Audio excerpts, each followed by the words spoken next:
This event is brought to you by World Pro Racing, the Malta Motorsport Federation, GMR Entertainment, WJ England & Son, Melita,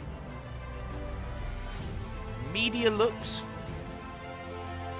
Restream.io, Gaming Malta, VisitMalta.com, and TVM Sport. This stream is powered by Melita, using Melita Gigapower Internet.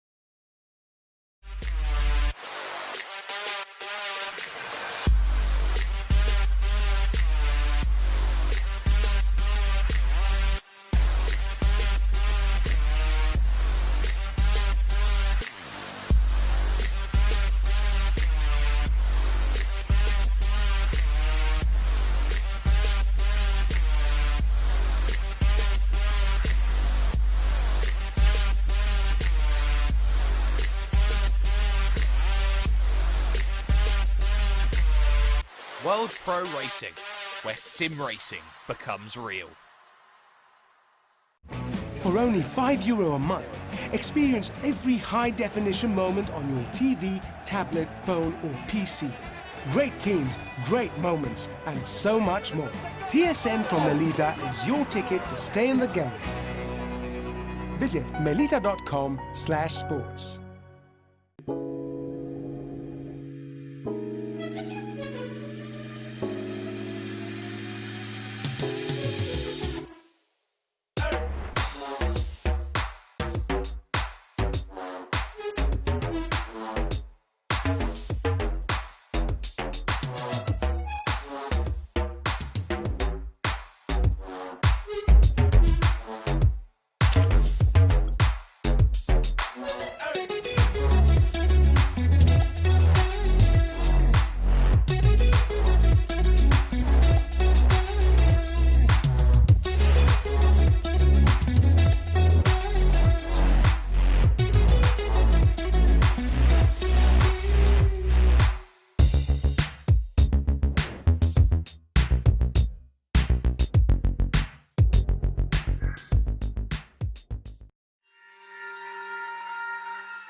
Senna was a god. No one could even dream to follow him. I'm from a very humble background. The role of women at that time were really difficult. It's just so dangerous. dangerous. You are risking not only your life, but also my life.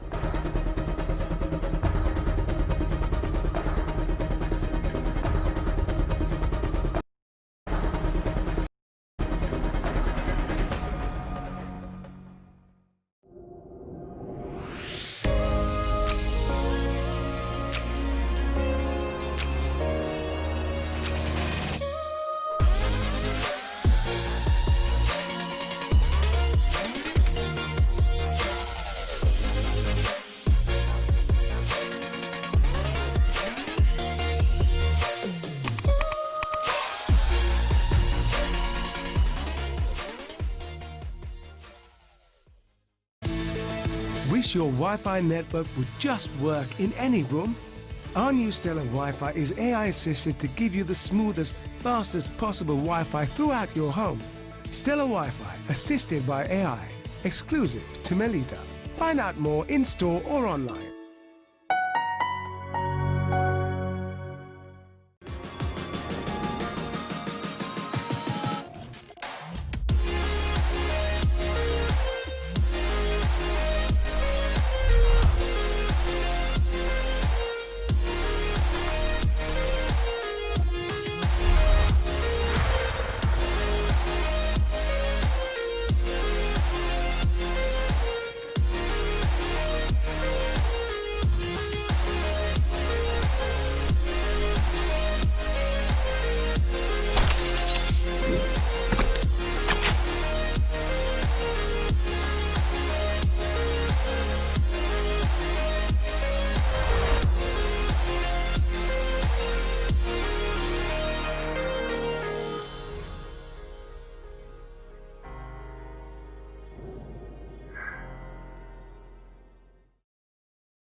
World Pro Racing, where sim racing becomes real.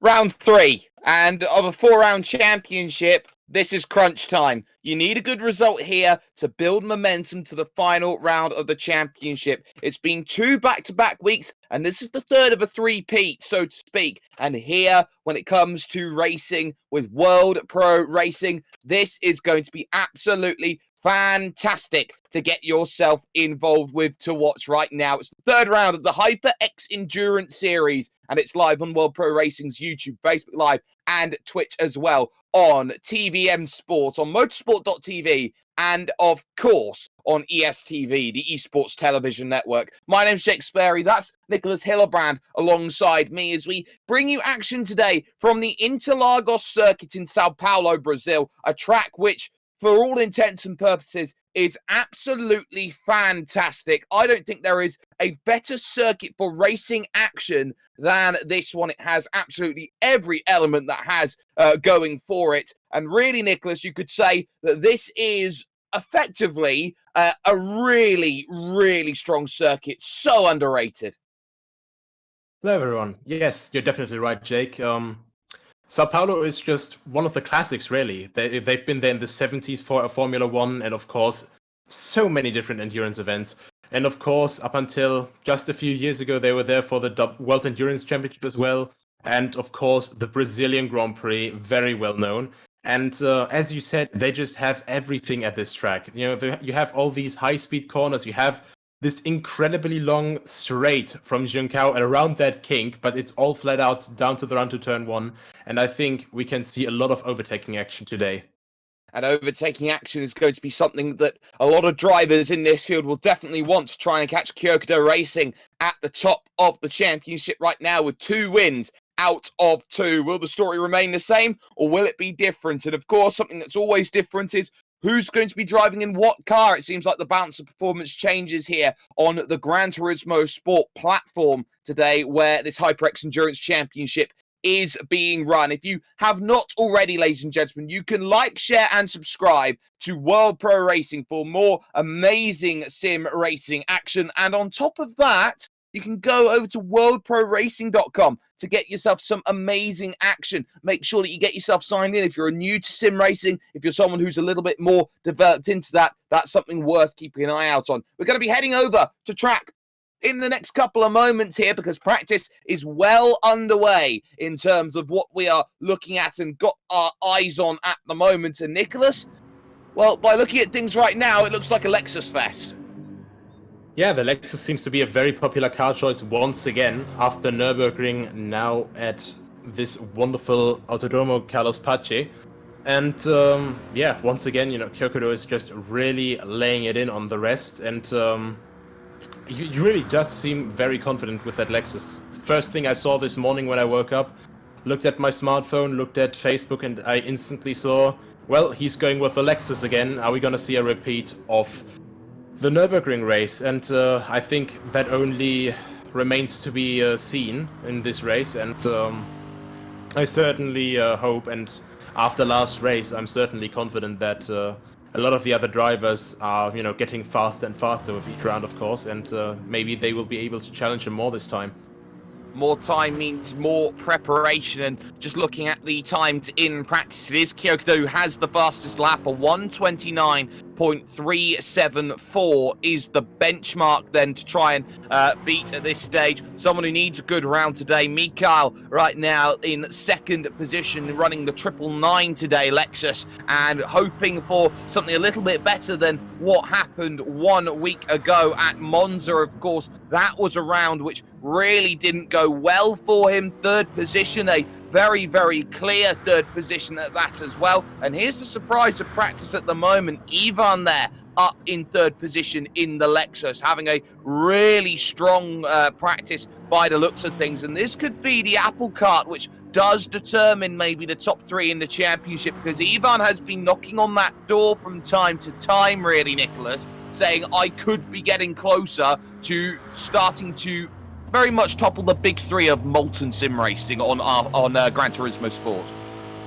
Yeah, he was constantly having very good pace over the last couple of events, and in these last two races, you could really just see his frustration, because you could see him just continuously knocking at that door, but not being able to make that jump.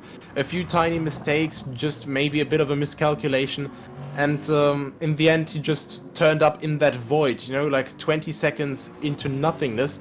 And you could really see his frustration with that, you know, you could see his eagerness to compete for more. And I think now that he is right here in P3, 2 tenths behind Mikhail and 1.5 tenths in front of Windy, I think he's saying, I'm here now, it took me a while, but I'm ready to fight.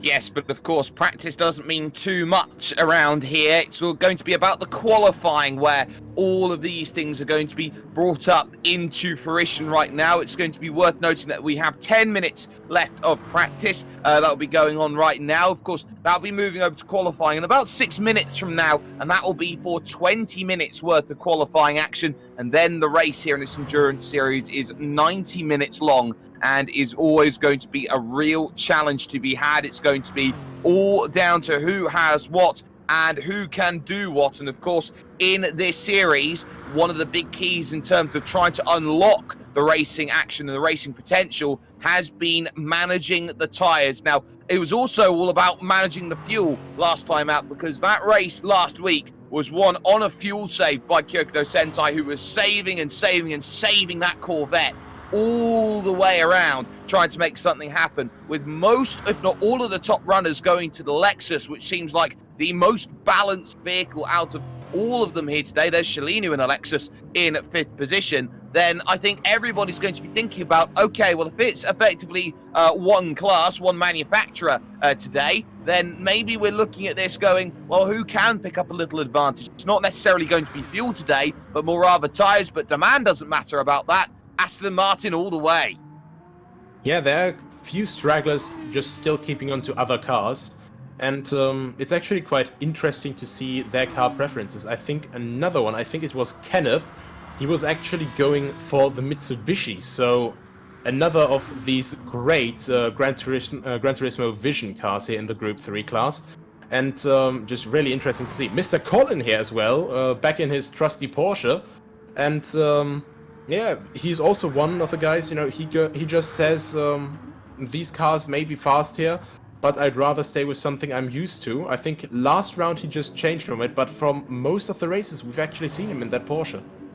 Worth noting that trusty Porsche has had a new lick of paint put on it. Mr. Colin is not in his traditional colourings there, so it's a brand new colour that is in on things at the moment. So we've also got Sasha here looking to try and make some progress in, of course, also the Lexus. Missed last round, was not quite in the right position for that, but I will correct myself right now. It's not quite a Mitsubishi, it seems. Here it is a WRX Group 3 spec Subaru that is out there on track for Kenneth. So that is something really outlandish and out there, and it's almost weird, and I don't know how to say it, to see a Subaru in GT3 spec. Subaru has always been, for me, associated with the rally concept and rally cars, and to see one in a GT3 spec is very out there. I'm going to be honest, for me it's weird to see the WRX actually in that spec, because, you know, obviously they have the Subaru BRZ in the GT300 class over in Japan, which Sony is probably very, very well acquainted with, because of course the Group 2s are the Super GT 500 cars, and so yeah, it's very interesting to see that they're not going for the GT300, which already exists, but instead went for these different concepts for Mitsubishi and for Subaru, of course. The Mitsubishi being the Lancer Evo 10, I think, with that very wide body kit slapped on, and then, of course, the Subaru being the WRX. And now you start thinking about, well, okay, this is something pretty much out of pure fantasy, some would say, in terms of that Group 3 car there. And everyone's going to be looking to try and make sure they get exactly what they want out of qualifying. And, of course, that qualifying session that will be coming up will be very interesting. It's going to be 20 minutes worth of racing action, or qualifying action, so to speak. You have unlimited laps to work with. But the key is, well, what can you do with those 20 minutes? You are allowed to finish the lap that you start on when the timer expires, but it's all about getting a good banker lap in and then just fine-tuning the laps, you'd feel. Yeah, and it's just really, really important here to just get that perfect lap in. You can see all of them just going to the limit there. That is Zhongzhou, the last corner, of course. Well, the last proper corner where you have to brake for on this lap. And it's really, really important that you use the track limits to the maximum. But of course, we already know from Monza, go a bit over that, and you get one hefty penalty that you're going to be busy with for a while. But yeah, I think a lot of people will struggle to get the perfect lap together here, especially because of that sector 2. Of course, that second sector is very tight, it's very twisty, and when you go through likes of the Pinarino up into the Bico de Pato, this is a very, very tough track to get absolutely perfect. It's good to drive, it's so fun, it's like being on a roller coaster, being around this place, but everybody knows that they have to put in the best laps possible, and especially around what is effectively a fantastic amphitheatre of a circuit. You have to be pretty much on it from moment one to moment last. And I think that for 90 minutes, this is going to be a battleground that we will be seeing here today in terms of the racing action. So everybody's going to be trying to work things out. Everybody in this practice has been trying to work in the super soft purple tyres then here today. They will be looking to try and get as much as they possibly can out of this one here for this race. But really, Nicholas, what this comes down to is, firstly, A, can anyone catch Kyokudo? And secondly, B, can anybody find themselves in a position where they can really make something happen in the early stages with the rolling road starts?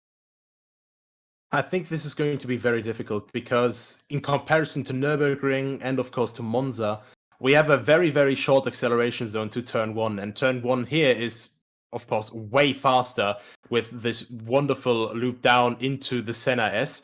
And So it's not going to be as hard of a braking zone. I'm interested to see in how the drivers will tackle that. And of course, they will be, well, quite evenly matched, of course, because it's a very, very long straight bit. So no one will be slowed down in any way, like, for example, the last chicane, the bus stop at Spa. So they will be close together, but not in a hard braking zone. And of course, we also have to consider that this is a higher tire wear track than Monza was. So I think we're going to see a race again where people don't go the full length of a fuel tank, but instead orient themselves after the tire wear.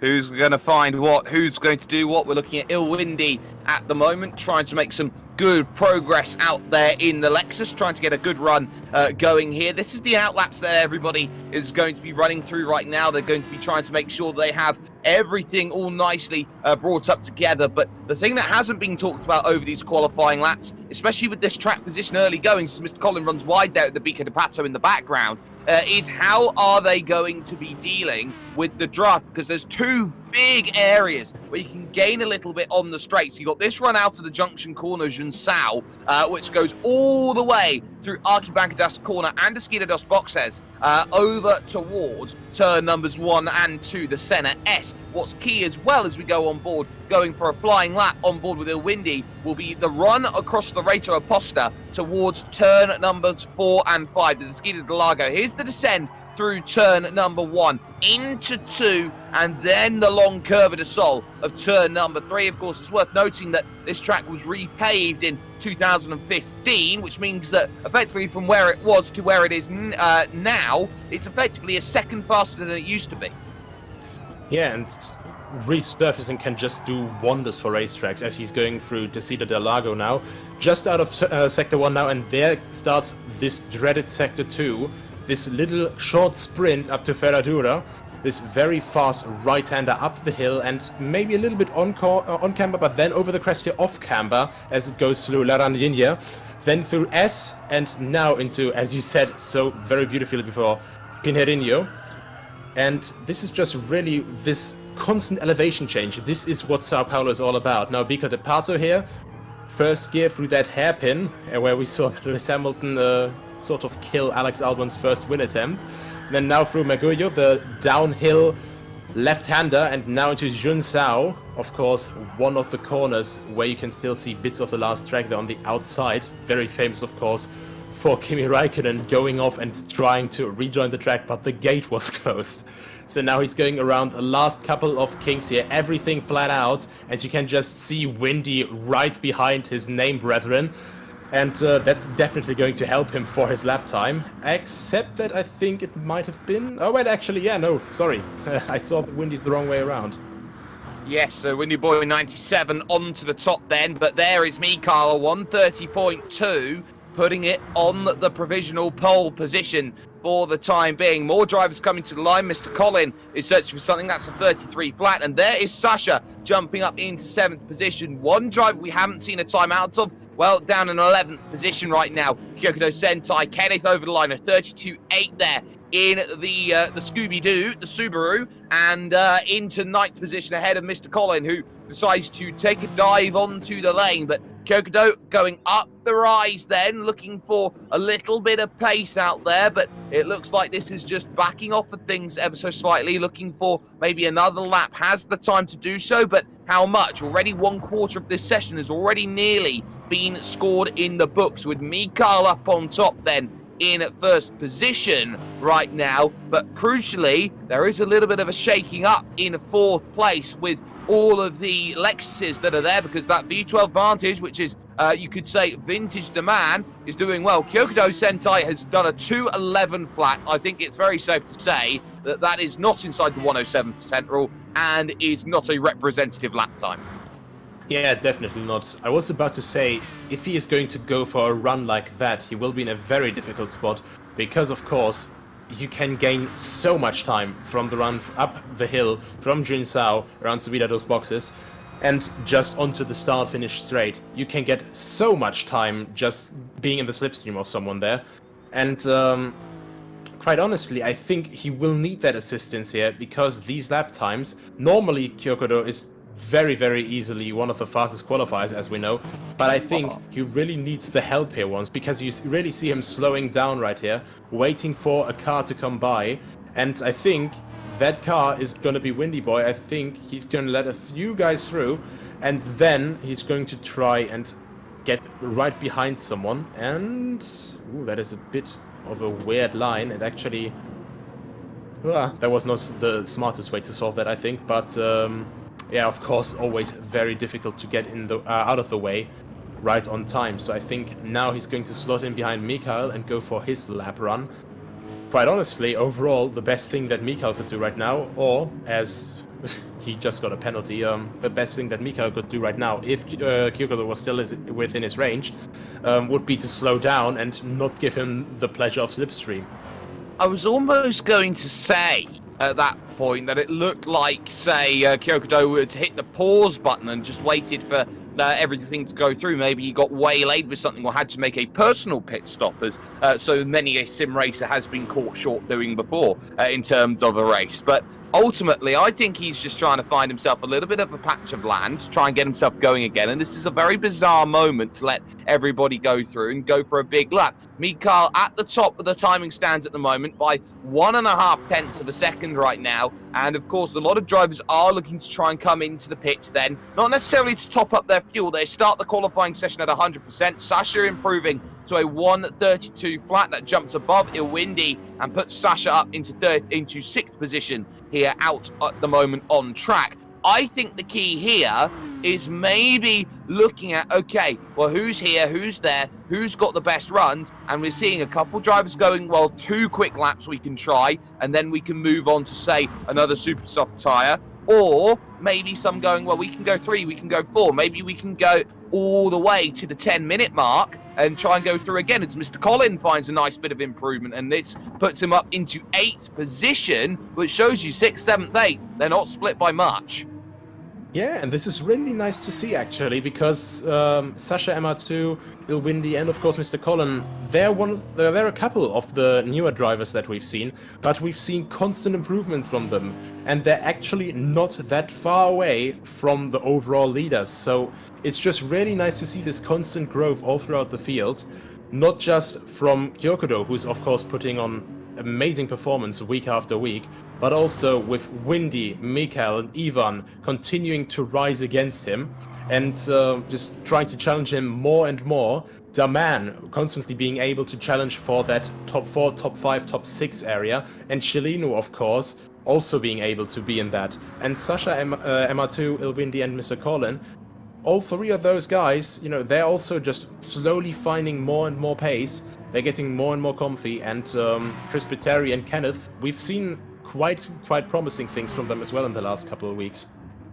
We certainly have. Of course, it's so easy to find a little bit of time when you're maybe a little bit further down in the pack. You can find tenths of seconds, almost half a second, sometimes even seconds from track to track. You look at different places out there. You look at the front guys, they'll be searching for tenths, a tenth, a half a tenth, a hundredth sometimes, as Kyokudo again looks like to be coming around. Mr. Collin does find more improvement, jumps up to 7th, ahead of Ilwindi on a 32.056. So Kyokudo back then into the pit after that opening stages. So now with 11 minutes on the clock, there is your pole sitter as of current. Mikael here is going to be trying to go through and gaining that time. And here we go on the brakes into the Junsao corner. You can see a nice amount of curb taken on entry and a minimal amount there on the exit. People seem to think that curbs make you faster by taking as much as you can on entry and exit. While that is always the case, you also have to remember it's a different property that you're driving over out there on the curbs. And of course, they are a lot less grippy than they would be being on tarmac. Yeah, and this different behavior in curbs, of course, it's very, very difficult to completely gauge properly all the time. So they're attacking them quite viciously, of course, because especially in those slow corners, the Lexus with a longer wheelbase, it doesn't rotate all too well, so they have to go in for an early turning point to get the car rotated quickly so they can go on the throttle as quickly as possible. So they go as far on the inside as possible in these very, very tight corners, and I think further down the pack, actually, I think this is where the Porsche could shine a bit, because it has quite a bit of a smaller wheelbase.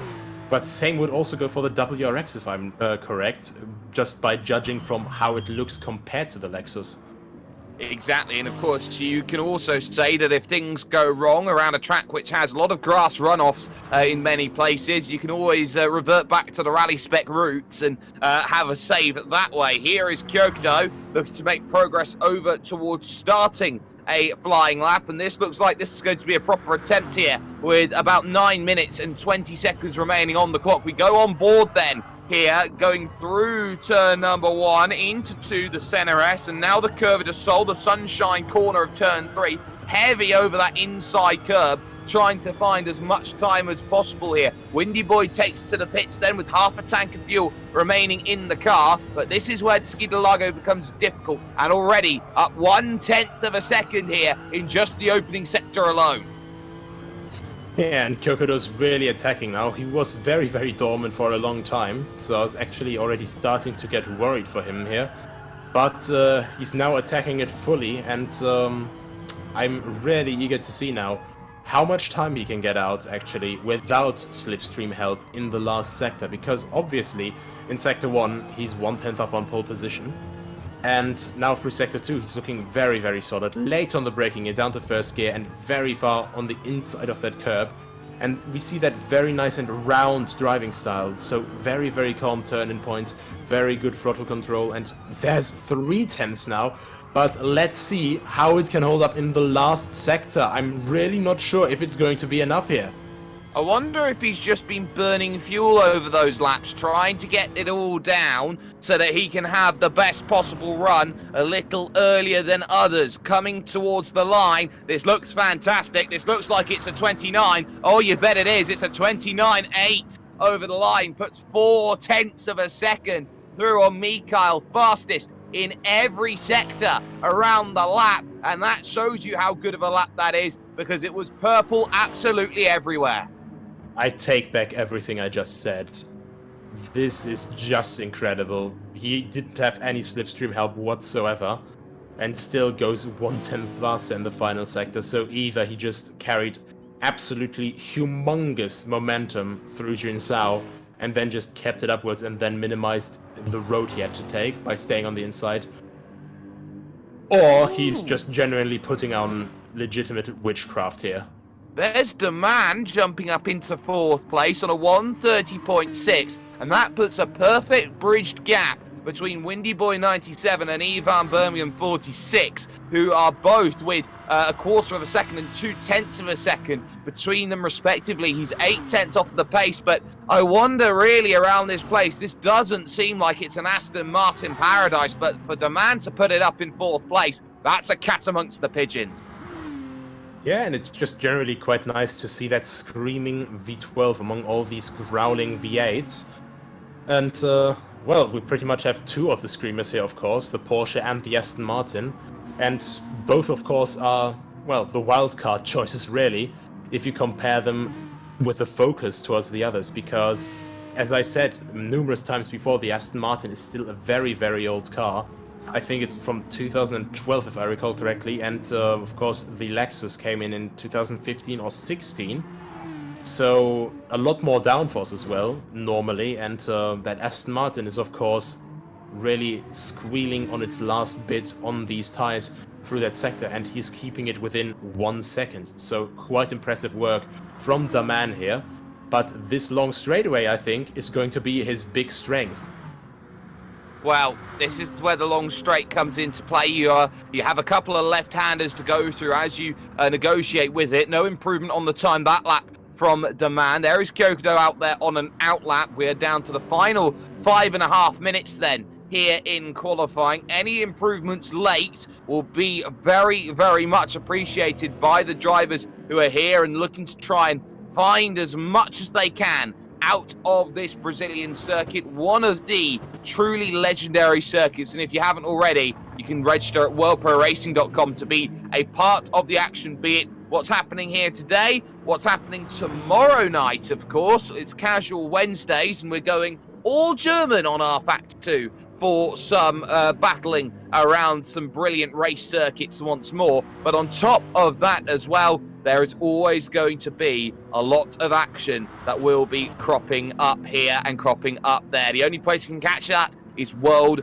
Pro Racing. But here is Kyokudo gearing up for one more lap around this place, or maybe a couple more laps, we do not know. But of course, time is going to be so important to find. Worth noting that we are in evening conditions as well, so this track theoretically should be getting a little bit colder the longer that this session goes on. Yeah, and I think especially on the super soft tires, the softest ones available, I really think that it's going to be a big benefit to have a much colder track than before, because these tires, of course, due to being softer, heat up a lot more. And with a colder track, actually, it's in the morning, so it's getting nice and bright here. So by that logic, it must be heating up, but very slowly, of course, because of course we can barely see the sun yet. So I think, yeah, the early times, if you want to go for a very, very fast lap, you must be doing it now rather than later, because of course it heats up slowly more and more. So, yeah. There's also the point of contention as well, Nicholas, that tyres come into an operating window. They don't like it too cold. They don't like it too hot. We think that tyres have a Goldilocks effect. Shalinu does find more pace, sets a 1:31.1, moves it up into 6th position in the Lexus. So that's really something that Shalinu's happy about. Here is Kyokudo coming towards the line, though. Is there? Oh, yes, there is. There's 4 more tenths of improvement. And now he's 7.5, almost 3/4 of a second quicker than anybody else. I really have nothing to say about that, other than you're a wizard, Kyokudo. That is absolutely incredible. That's maddening. How do you get that quick around everybody else in the same vehicle? Chris Pateri, a 1:32.1 over the line, finds a little shade of improvement. We're looking at Ivan here in 5th position right now. Just 2 minutes 36 remaining on the clock. And as I say, that 4 more seconds have been taken away. But Ivan knows what he needs to do. He needs to find a little bit of pace. He only needs 0.2 of a second here to jump up ahead of the man running in that Aston Martin. So climb up the hill, little wiggle there on the power, having to correct some steering there. Going through is the number 46, as is usual with Ivan here in this series, making a push over towards the start-finish line. Is this going to be an improvement from the driver in 5th place? The answer to that is no, but here comes another opportunity as we look at the man right now going up the hill towards the horseshoe corner, Ferradura. Yeah, I think the man really has found a good window here. Just completely clean traffic, and I think that would be working best for the Aston Martin.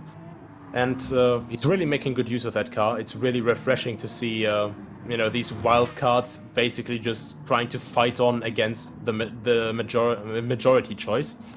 Let's call it that.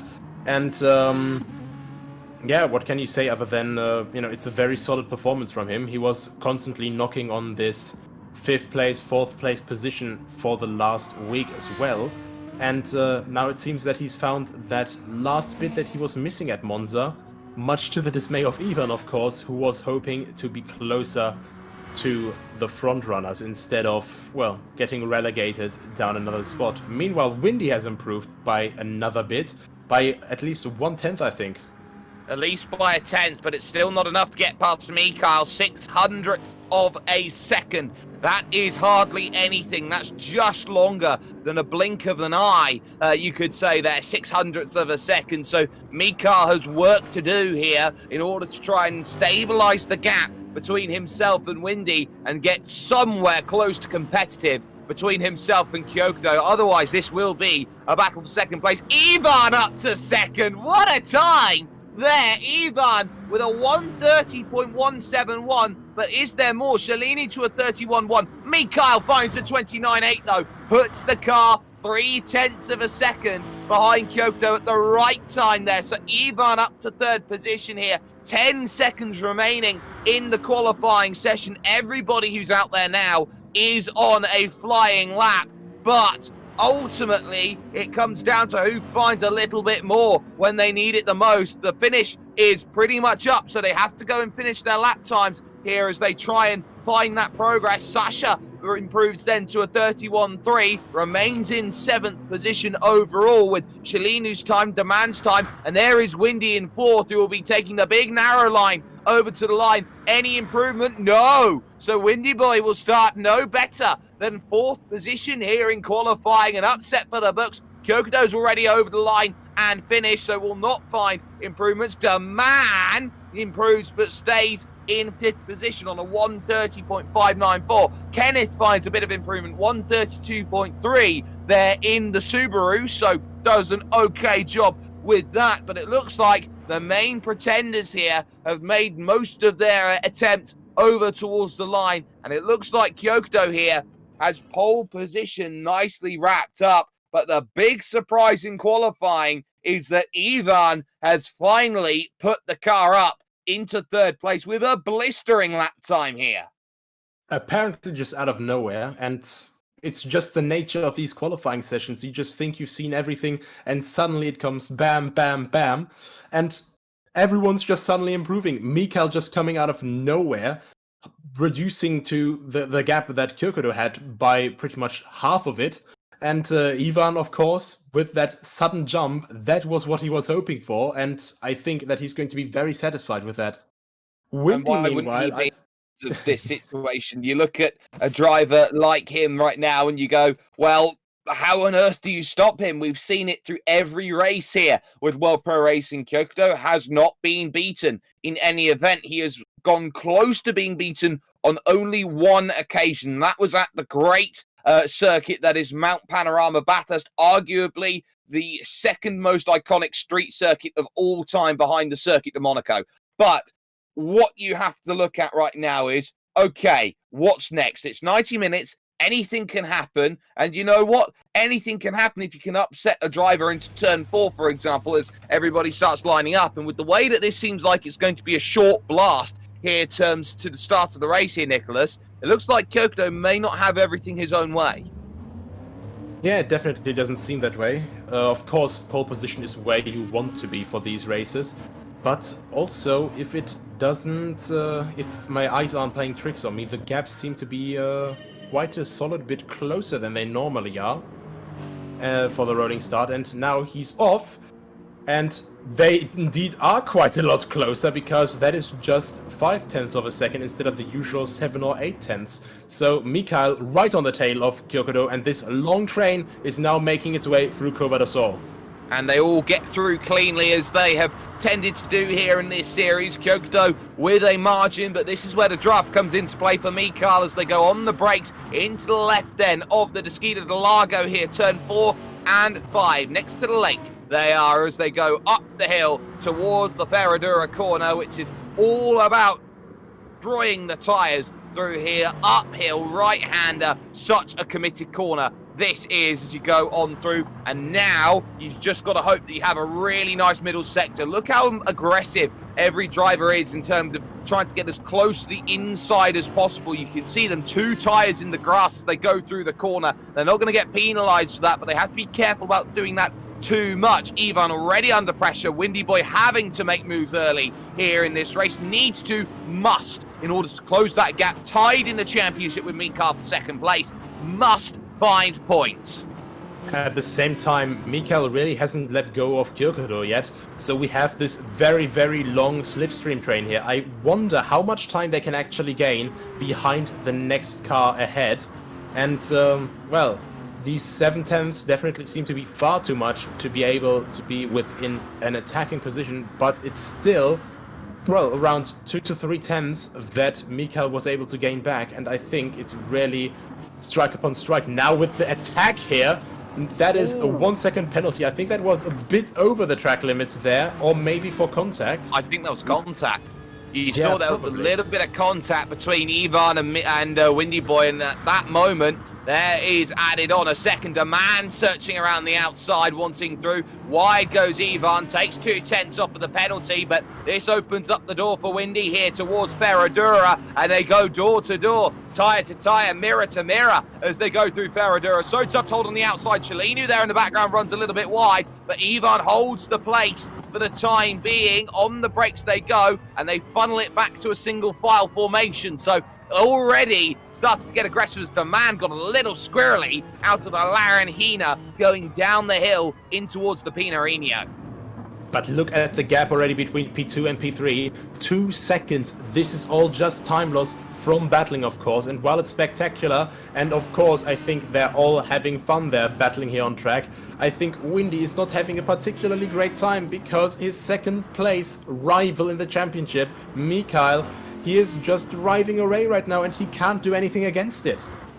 Nope, nothing at all, and this is the issue. He's already 4 seconds down on the race lead, and Ivan here with penalty in hand is now in a bit of a position here. Here comes the man, searching again for the outside, trying to get this one done in the Aston Martin V12 Vantage here, and can't find a way through turn 1 and turn 2. I'll have to look at turn 3, but this is where life gets difficult. That Aston Martin is built for one thing, slipstream and overtaking. It's not built for that middle sector, so the man has to really maximise sectors 3 and 1 on the lap to make sure that he stays within a range through sector number 2. Just look how late he's on the brakes there, though, almost touching the rear diffuser of Windy there, and he is right on the tail of Ivan still. That gap isn't growing as quickly anymore, but still, Mikhail hasn't given up on chasing Kyokodo. I think they're still quite close together.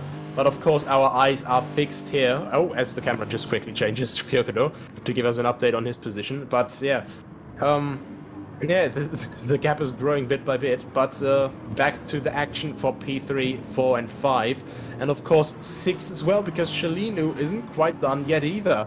He's a bit further away, but these 8/10ths are still range that you can keep up, because of course you have the slipstream from Junsao up to the first corner.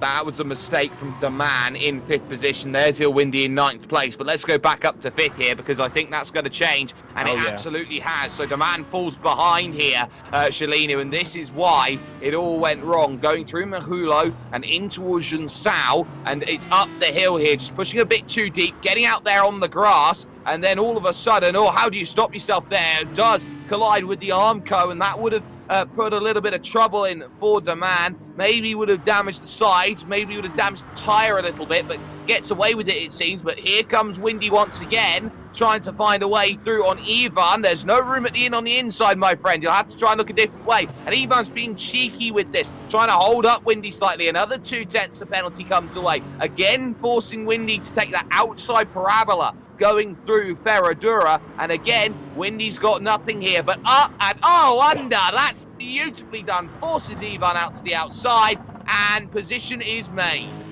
Absolutely getting the elbows out here now. Maybe a little bit too rough, but there wasn't a penalty, so the stewards in-game seem to think that it was okay. But what a move over and under within this short little gap, Ferradura and Laranjina. But that is absolutely incredible. And now we have Windy as well, who's in 9th and in a close fight. And of course, still our fight going on for P3. And Ivan, despite losing that position, he's definitely set on not letting Windy go.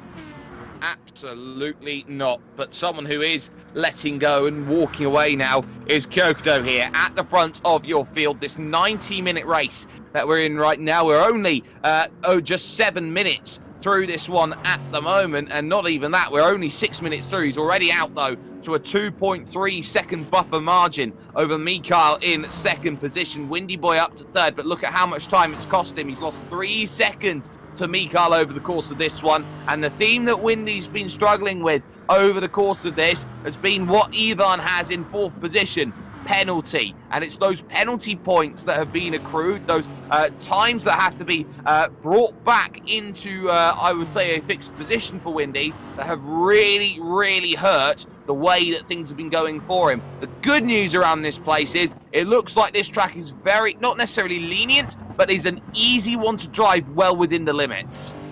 Yeah, it seems way more relaxed than at Monza, where you could just randomly pick up 3 seconds or along those lines. And of course, the resets as well, which were the demise of Windy last time. And it really seems that this time that is nearly impossible. Meanwhile, we have Sasha in 7th place, doing well to keep Mr. Colin at bay at a nice, comfortable 1.6 seconds, 1.4 seconds now. And Ilwindi, meanwhile, he's getting under a bit of pressure here for the last 2 spots in the top 10 by Chris Pitteri, who's been very, very impressive with his constant improvement, of course. He certainly has, and there's just pushing a little wider, Windy, going through the corner, and that will allow Chris the opportunity to use the entirety of this quote-unquote straight through Desquitos boxes and Arquibancadas as well just before that. So going through, not really any worries at all about this right now. They've got 10 seconds to the Subaru at the back of the pack, but on the brakes they go into the left-hand corner of turn 1, and you can see the differences there. Windy is very, very narrow, a lot more, I would say, traditional, the line taken by Chris Terry going through and just pushing wide there, coming out of the Curva de Sol, trying to put the power down as early as possible. Is there going to be a chance for a move in the not too distant future? Well, it's not going to happen right now, and you can see there the red glow of the brake discs there, but there's the mistake. All both getting mistakes there. Windy serves the penalty out there on the runoff area, which was introduced for safety measures, but when serving one penalty, you get another for going out there, and that's 2 extra seconds added on. Well, seemed to be a buy one get one free for that moment. So yeah, the initial moment, of course, the track, well, the system recognized he was losing time, so it was counting down. But as soon as, the exit speeds were calculated and they saw, well, he was able to stay ahead that way and actually gain a bit of time, here you go, penalty made.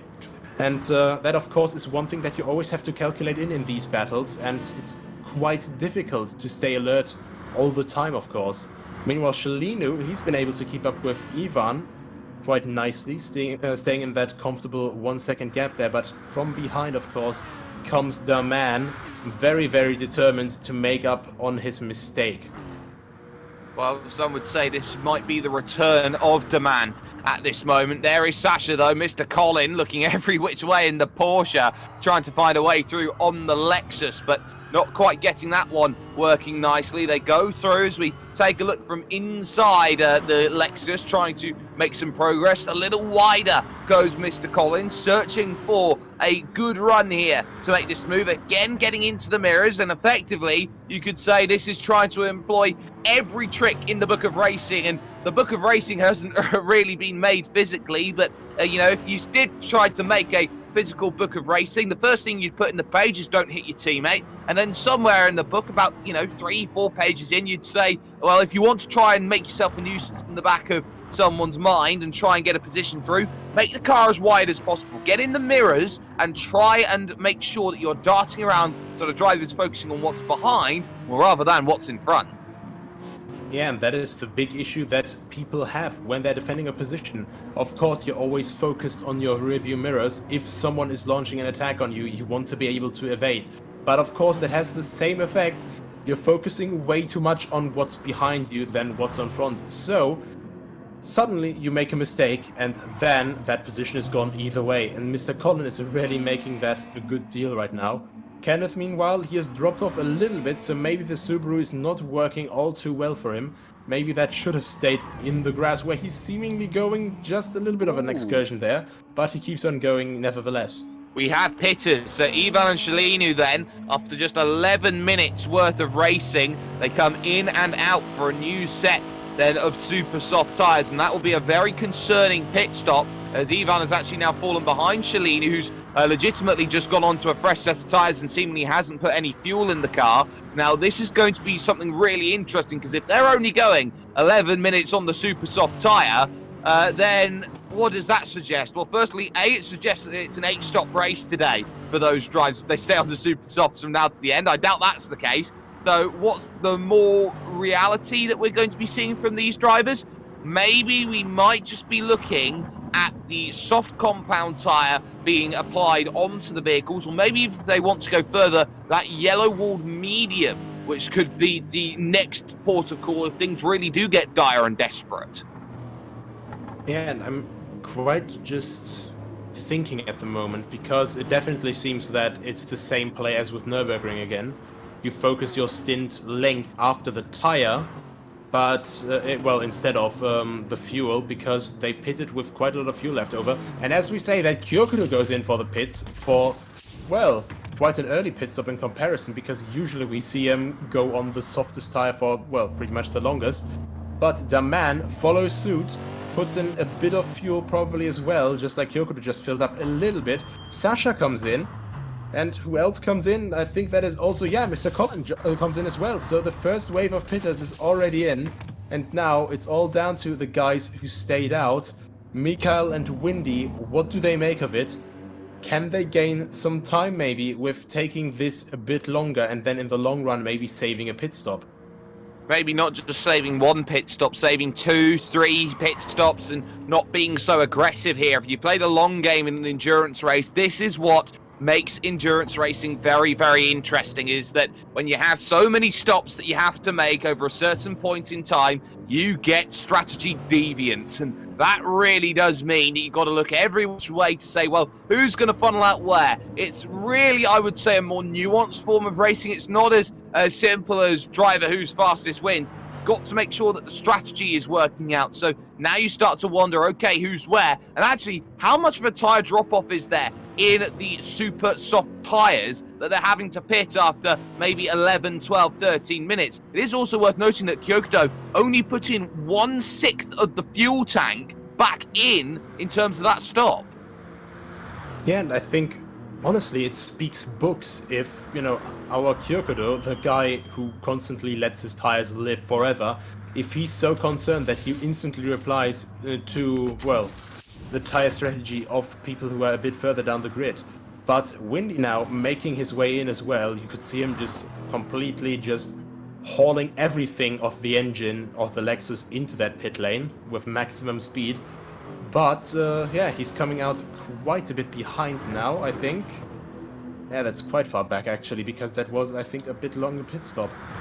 Well, this is one of the things here in terms of actually stopping in the lane time, getting out, as Ivan is ahead again of Shalinu in what is now 3rd and 4th position here in this race. Windy Boy has dropped behind everybody then back into 6th position by pitting so late. What is worth keeping in mind here, Nicholas, is actually that normally you have an automated lane process. So it's automated when you come in, it's automated when you come out, and you can only put the power down once you're past the line. What's key about this pit lane is it doesn't have a necessarily long pit entry, but pit exit, the line, compared to where it is where you start, where you can actually put the power down, you're actually spending a couple of corners, effectively not doing a single thing. So that's going to mean you're going to spend a long time just looking over your right-hand shoulder, so to speak, and going, oh, please don't be quick.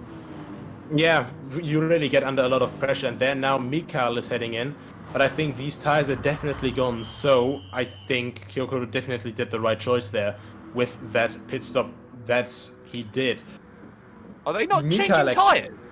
Actually, I think Mikael, though, I think he might actually have a bit of trouble, because he might actually come out behind Windy if this rhythm carries on. And you can see it here.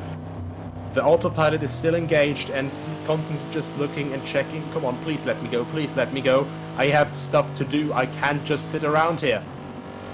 That's where you lose time if you stay out too long in this race. Mikael drops back then into 4th place, but he has the precious tyres of anybody then after 16 minutes worth of racing action. So the question was, well, what are they going to be doing in terms of that stop? It looks like it's okay, but here is the battle behind 5th and 6th. Windy Boy 97 is behind here. Ivan and Shalinu and Mikael and Daman as they go side by side almost in towards the Laranjina corner. But ultimately, Daman is ahead right now, and this is the worst thing that Windy wants, and that is a vehicle in between. This is not a cut and dry race. This is everybody here, 2nd through 6th, fighting for 2 podium places. And I think Windy has a bit of deja vu right there, because once again, after this pit strategy, pretty much Mikael lost around 2 seconds in that pit stop, which is disastrous. But now that Windy still can't get past the man in 5th place, he's once again blocked from his direct championship rival. just buy another car, just like with Ivan at the very start of the race. And of course, he's going to be fuming in that cockpit. Is he pitting again? I think He's pitting again. He's pitting again. And that's interesting. So this will be a change of strategy, you would feel, at this point, going into the pit. So had, what 2 laps there on that set of tyres and going for something completely different then? So this is going to have to be, okay, there was going to be a stint late in the race where I was going to have to come in with a couple of laps to go. So maybe I can flip the script here, get myself some track position right now, not have to fight behind, and maybe try and work this out going on the alternative. Yeah, but the big issue is now, well, either it's the biggest undercut we've ever seen, since we have so long in the race still to go, or he just really outplayed himself there, because of course, the difficulty here is, as he has no doubt noticed by now, Wendy that is, if you're stuck in traffic, you are stuck for quite some time.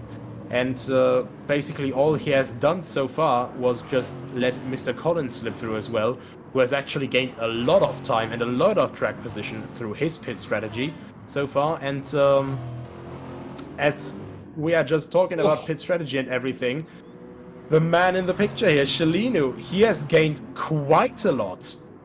But has lost almost 10.5 seconds to the race leader, Kyoto Sentai, at the front of this field. So they've lost a lot, but Shalinu here is going to have to probably have the widest car in Sao Paulo. On the brakes into turn numbers 1 and 2. The Ayrton Senna S1 legendary Formula driver, 3 world championships, tragically lost his life at Imola in 1994, which brought a brand new wave of checks in and a brand new element in terms of racing, which made everything quite a bit safer. But on the brakes into turn 4 goes Shalinu right now, pushes a bit too deep, loses it on the curbing, and here comes around the outside Ivan. Pick this up, there's half a second's worth of penalty added on top of that. Now, where do you go here if you're Ivan? Another wiggle from Shalinu, who's probably heated up the tyres a little bit too much. Mikar's down the inside, pick one off and try and pick this move easy. Mikar's got it, so there's 2 positions gone in the space of 2 corners.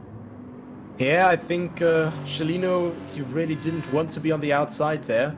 Tried to just defend for the inside out of the Cida do Lago, but that didn't work out in his favor because, of course, of Ferradura, you want to be on the inside to have any chance of blocking an attack.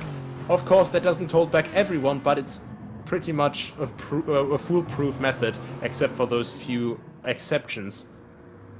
And, well, those exceptions we have seen time and time again out there in races. There aren't often many, but sometimes they do crop up. But there's no exception to Kyoto at the front of the field right now. All of that battling, that cost 3 seconds on that lap. The gap is now 13 overall. Here comes the look from Mikar to get back to second place. Down on the inside. Ivan's going to try and hold it around the outside. He runs out of road to do so, though. And Mikhail holds on to second place. There you can see, in 4th position, the penalty for Shalinu. There you can see Daman in 5th, who's quietly encroaching on the back of this pack as well, trying to get into the mix. So, 4-car train, and maybe you'd feel at this point, guess who was the winner in all of this if the strategy card has played out? It's the one in 6th place. Ivan now takes the Tony Hawk Pro Skater, I would say, grind line through the corner there at turn 4. Avoids penalty, but ultimately puts himself under an immense amount of mental stress here with Shalinu behind. Yeah, and he really has to look out for the rear now, because not only Shalinu, but of course right behind that, Daman is also knocking on the door. And well, with the penalty at 2.4 seconds, of course, he still has to serve quite a bit on... Jesus Christ! Look at him stepping on the brakes there. That was pretty much just sideways, opposite lock, Group B rally style, braking into a corner. But, yeah, he's still staying on the back of the cars ahead, and I think if he can keep this going, just, you know, hanging on to the positions there, and then at the end making his move, I think he might even be challenging for a podium today.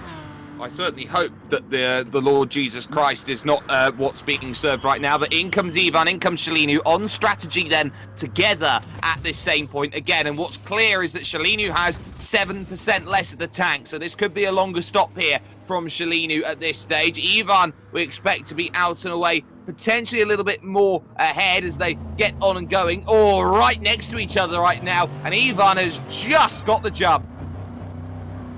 Yeah, and Cellino, though, he's not just living that down. You can really see his headlights reflecting off of that purple magenta-ish color in Ivan's car there. You can barely see the yellow 46 of Valentino Rossi, of course, in the back. And yeah, this is these very close pit releases, door to door, as you would say normally, but bumper to bumper here, because of course they're right behind each other. And I think even with this new pit stop done, Cellino doesn't want to give up, does he? Someone who was trying not to give up, of course, was Deman, who's now up to 2.3 seconds worth of penalty and is in a bit of penalty trouble around this place at the moment. And of course, what we have seen is how important that undercut has been in the early goings, and we've seen drivers come in, look to make their stops, look to get themselves on a strategy line that works for them, but ultimately it can always go the wrong way around this place. You have to be very, very alert to when's the right time to go and make a stop. The top three all decide that they want to stay out, but crucially, look who's in fourth position right now and has got the jump through that strategy decision. It's Windy. Yeah, it's going to be really interesting to see how the remainder of his pit stops will play out, but crucially, he has clean air right now, even if he's starting to drop back a little bit here. I think, you know, just maybe struggling a bit to get everything off his limit onto the road. Sasha pits, Chris Pitteri pits, so we have the next pit phase throughout the entire field, and by that logic now, Windy should be pitting in around 2 laps. Definitely seems to be the case, and that is windy there, but on the brakes, into the left then goes Ivan and Cellino. Cellino was searching for a way through, couldn't quite find it, up into fourth gear, and now looking for maybe that fifth. Just about hits it, but how much do you hit the brakes here? Down 2 gears through the right. It's so deceptive how much you need to turn through this corner, because of course you have to deal as well as that's a slightly missed apex there from Cellino through from the Laranjina, but through Ferradura, you're not just fighting the car through the corner, you're fighting against gravity, you're fighting against a corner that wants to spit you out somewhere over towards that pit straight. Yeah, and that is the big challenge here, of course. Usually people are always having to decide between low and high downforce. This choice is of course taken from these drivers by just implementing a stock setup, and well, if you want to see how drivers do with, you know, like the complete equal chances, I think this is the race you're going to want to look at, because almost everyone is in this Lexus RCF here. One of the exceptions, though, Deman, now in the pit lane, having his second pit stop, and I wonder where he's going to come out. I wonder what tires he is going to put on as well. And I think it would be, yes, super softs again, so his faith in the super soft stays, and he keeps putting on up to 63% of his full tank. But you can see how much time's being lost then in that stop as Windy dives down in onto the pits as well. But that is the gap that's really manifested here from Deman staying out. It's now up to 7 seconds to the group in front, and that's going to be where you find the big hurt in terms of the way that this race is going. The top 2 yet to dive down in and make a stop. Kyokudo and Mikhail at this stage are very, very comfortably at the front of the field without any worries at all. There is Chris Pitteri in 9th position, who actually jumps ahead of Windy now, who is very firmly in 10th position here in this race. So Chris Pitteri, nice little run here in 9th. There is Mr. Colin in 8th place, trying to chase down Sasha in 7th. Both of whom who have made their stops, I do believe, having a pretty decent run of things right now. Yeah, it definitely seems to be that way. I think at the moment we would be looking with the average lap times at just under 60 laps. So I'm thinking right now, because their pace is, you know, obviously a little bit slower, but with how they've been handling tires, they might just be able to pull off a very nice strategy with, I think it would be a 6 or 7 stop. So in theory, they are on that they would be 1 stop less than the cars ahead. Of course, that could be decided with pace as well, and we have seen how quickly the reset function can lose you a lot of time. And yeah, at this point, anything still goes for these guys.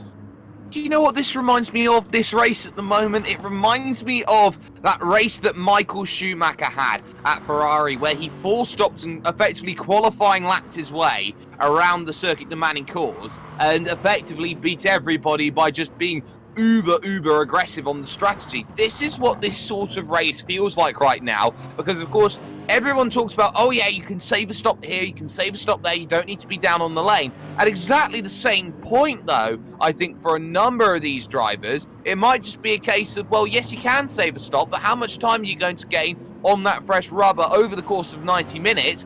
Is it worth saving that stop or not? Is it maybe worth having one extra stop, 2 extra stops maybe, if you can use the fresh rubber and the tyre life and effectively hot lap around the place really aggressively?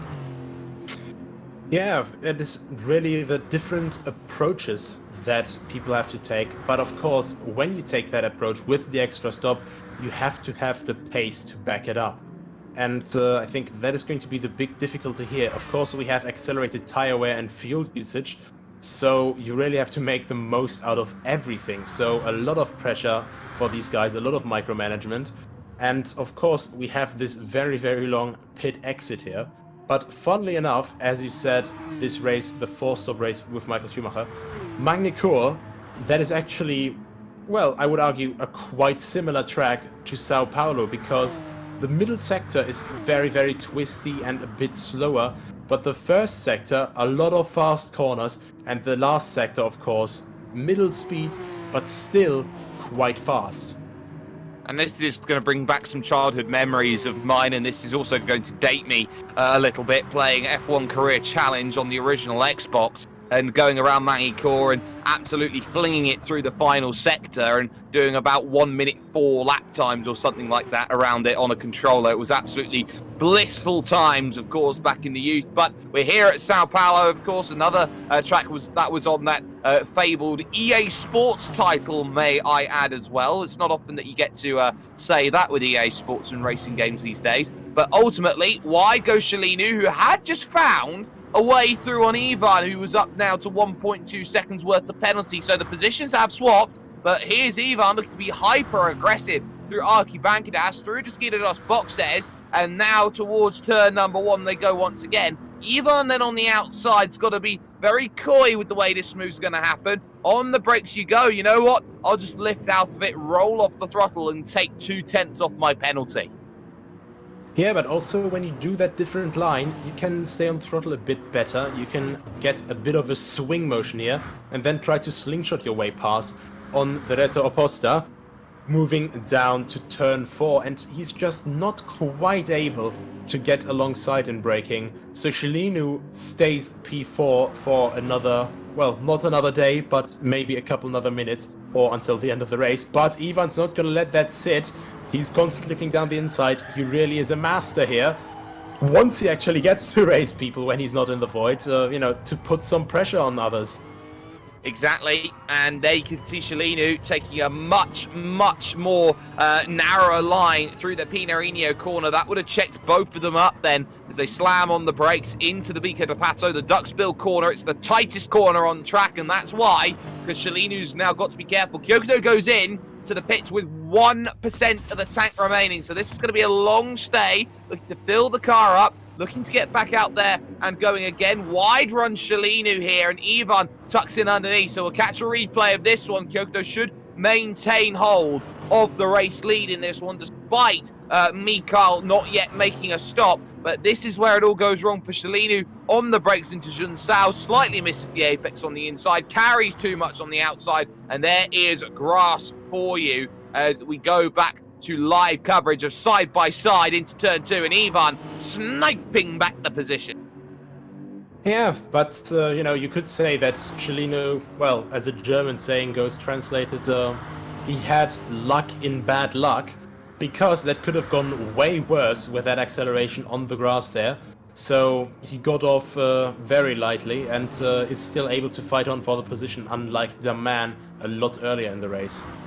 Well, we know that Ivan can defend. We saw at the Brands Hatch Challenge that he, before he crashed out of that event, he was very apt in the way that he placed the car and made life very, very difficult. Shalinu again taking that big wide line, and Ivan just nice and narrow, taking the racing line, now builds a gap of 0.7 of a second, and Shalinu has effectively taken himself out of the fight right now, with Ivan just slowly whittling away a tenth at a time every single time here for third and fourth. It's worth noting that Windy's made another stop here, has dropped back down into sixth position, so effectively it's a stop behind Kyokudo and even Mikhail as well, a little bit further on, who's yet to come down in and make that stop. On cue, in comes Mikhail to make a stop. Chris Pateri, though, fighting it out as Kyokudo will regain the race lead. Chris Pateri and Mr. Colin right now fighting for 8th and 9th place.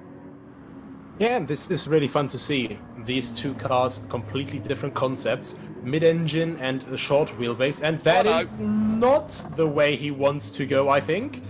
Yeah, that grass really gets like ice, especially in these morning temperatures. And of course, slick tires and ice, I don't think that is a very good mixture whatsoever.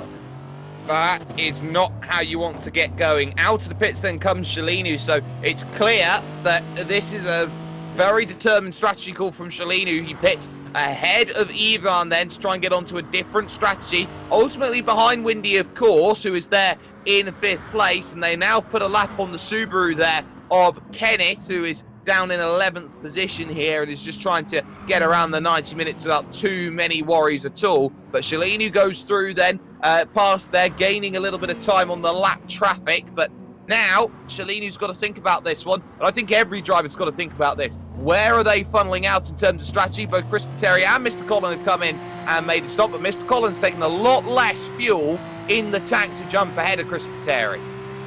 Yeah, I think Chris Pateri actually had a lot more fuel left over, if I recall correctly, as they went into the pit lane. One of them was definitely at around 17%, while the other was still over 30. So definitely different strategies going on there as well, because of course, if you just try to keep out a fuel level, that was very, very close to the inside. Ivan trying to do the Max Verstappen Monaco approach there for the inside, just getting everything out of the inside line, and maybe a bit too much of everything, as we saw from Sparks. But yeah, if you have more fuel consistently, of course, for the last stop, you will have to pit much shorter, because this refueling process, of course, takes quite a lot of time. Well, here out of the pits comes Ivan. It's going to be just behind Shalinu, who is gone and away, and there's not much you can do from that point onwards then. So Ivan is in 6th place behind Shalinu, who is now in 5th.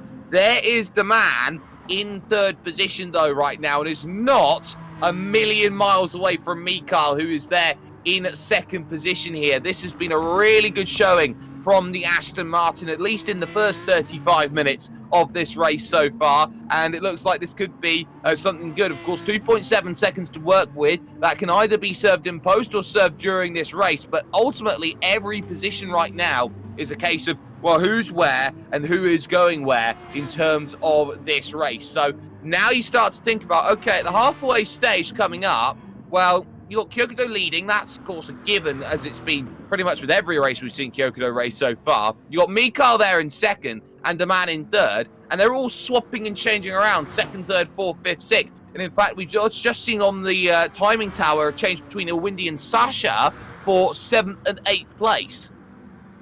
Yeah, so we have overall in comparison way more fights all the way through the field right now.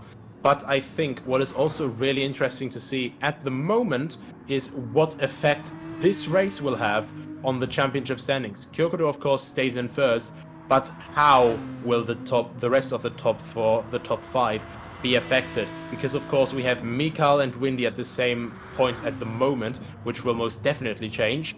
And then Ivan behind in 4th, but now having to fight with Daman and Shalino here. Having to fight with maybe a few people he doesn't want to. Of course, putting himself onto a different strategy, trying to get to the end, was always going to be a tough call for Windy. Of course, that 2-lap run on those super soft tyres, maybe it was one that was made a little bit early. We don't quite know. And this is the thing with endurance racing. You can make a decision early and you can say after, say, 20 minutes, 30 minutes that it hasn't worked. But it's not about 20 minutes, 30 minutes time. It's where you are when the clock strikes 0. Yeah, that is definitely one of the most difficult anticipations to make because, well, doing endurance racing myself for quite some time now, I know how difficult it is to just completely judge how the strategy is going to play out because there's so many factors always playing into it. And Windy, he really took a gamble just trying to go for that really early pit stop. I don't know if it was planned because it seemed quite last minute with his swerve into the pit lane. Maybe he thought he had a eureka moment or not, but he definitely took a gamble there, falling behind by quite a bit. And now, maybe it is actually playing off though, because he's now past Ivan, and if he pulls his stints long enough, he might actually be able to catch the man as well and get that 3rd place and limit the damage to his championship. Well, this is the key. The gap's 3.6 seconds out there on track. The man's got 2.4 seconds worth of penalty to serve. So effectively now, with the gap now down to 3.4 seconds, the gap is 1 second between them, you would feel, in this race with 52 minutes remaining on the clock. The man here, I think, is in a very interesting position because if Windy's going to continue to be aggressive with the stops, this might be something that plays into the man's hands. But I think this could be a case of, well, that Aston Martin is just quietly going about business, not really caring about who's racing who right now, because that gap's come down by a second in just the middle sector alone. This comes down to, I think, the man wanting to run something different comparatively to everybody else. Yeah, and quite honestly, if you want to make people pay attention to you, of course it's an easy way to just choose a different car. But choose a car that is, well, seemingly slower than the rest and then perform well, and people will definitely notice you. As I say that, the man is now charging to the pit lane with 8% of his fuel left. Next tire change here. And what I've actually noticed just this race, they actually do have different tire manufacturers, because the man here, he has Firestone, while I think it was Windy or Mikhail or even Ivan, they were on Kumho tires, and I think on other races I saw before that they were on Michelin tires, so that's a quite nice little detail they have on this as well. They have a lot of details. Of course, there was that one time where I saw someone pick up the detail that the Tesla was being filled up with fuel, which wasn't quite the best thing that was ever going to be needed for a Tesla, if I should say so myself. The man gets out ahead of the lap traffic, though, and gets through that quite nicely. So that's working quite well. The man looking to try and make some progress. There is Shalinu in 4th and Ivan in 5th position. And you feel right now that those two drivers, they are going to be right next to each other every stage of the way from now until the very, very end. There is Windy Boy in 3rd position right now, having a quiet run of things at the moment. They're in 3rd position, but nobody is getting anywhere near that Lexus right now of Kyokudo Sentai. 18 seconds clear at the front. It's going to take a modern miracle to make sure anyone catches him down. Well, modern miracle or a quite big spin. Anything can of course happen, and when tires wear off, we saw with Shalinu and of course with the man as well, how quickly they can wear off and how quickly the car loses grip in that case. Now, Shalinu on the defense against Ivan. This is a battle we've definitely seen before this race, and quite honestly, I think this is a quite nice change of pace for Ivan as well.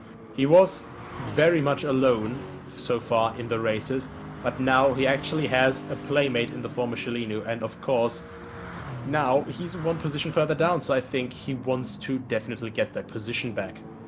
Yes, and it's all about that position, that one position here, that one position there. There is another thing that will be playing into the mind of Ivan, and that will be track position when it comes to the stops. We know they've slightly just fallen out of sync with their stops, but what will be key between Ivan and Shalinu is who has the track position, because that determines who's ahead at that point in time. We've seen it both ways, so to speak. We've seen Ivan there, we've seen Shalinu in front, we've seen Ivan in front, we've seen pretty much a flip-flop sort of scenario where they've been chopping and changing who's where in terms of the positions. They've just got to try and focus on their races, and they're clearly two very, very even drivers who are benefiting and profiteering off each other.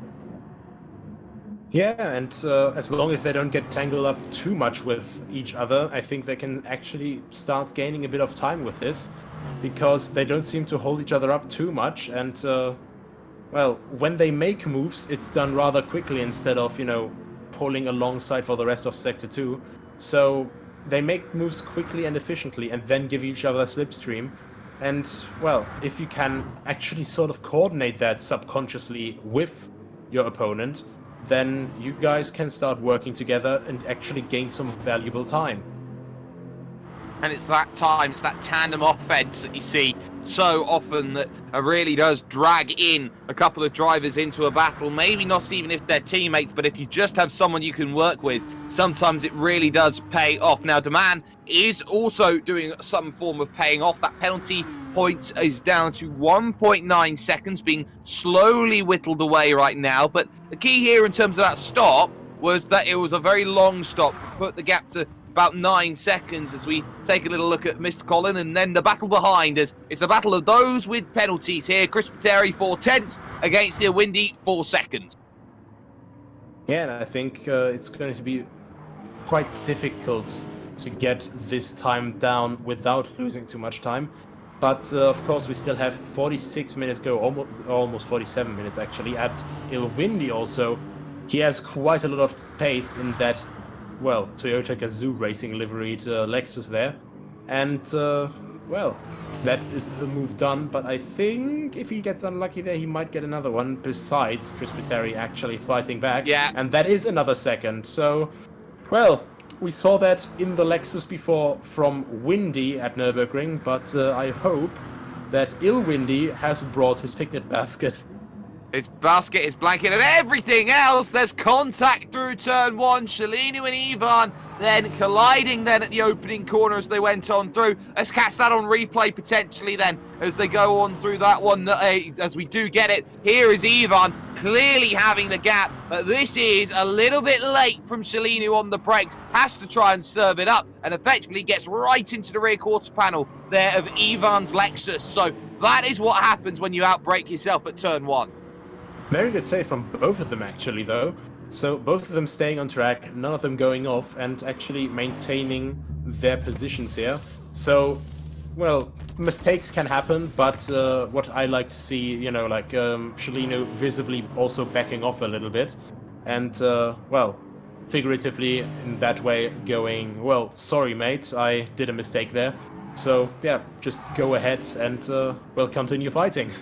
It's one of the keys of Australian racing, actually. It's called the redress, and it is one of the things which I think is very seldom taught when it comes to racing. I think a lot of European-style racing and the like is all about trying to make sure that stewards sort things out after the bells and whistles. But speaking of that, we're at half-time here in this race. We are going to go picture-in-picture for a moment. We'll be back with more after this. This event is brought to you by World Pro Racing, the Malta Motorsport Federation, GMR Entertainment, WJ England & Son, Melita, Media Looks, Restream.io, Gaming Malta, VisitMalta.com, and TVM Sport. This stream is powered by Melita, using Melita Gigapower Internet.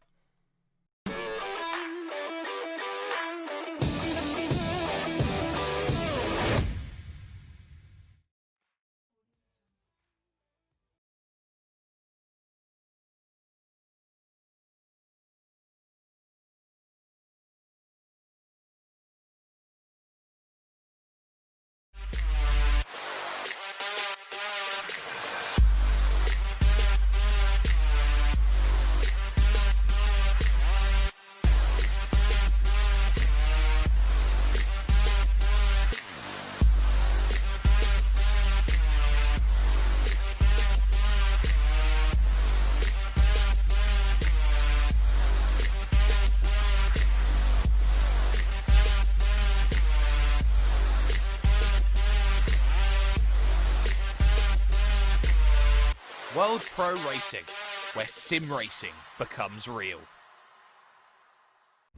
For only €5 a month, Experience every high-definition moment on your TV, tablet, phone or PC. Great teams, great moments, and so much more.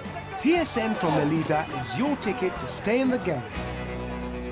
Visit melita.com/sports.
Senna was a god.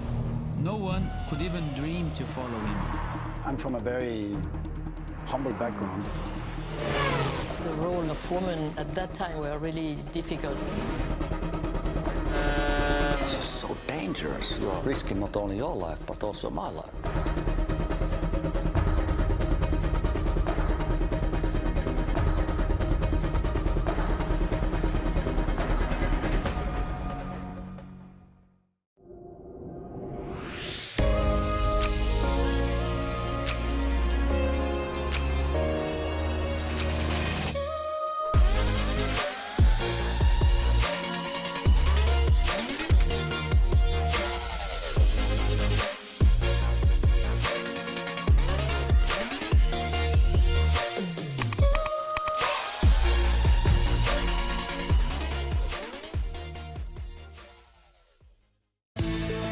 Wish your Wi-Fi network would just work in any room?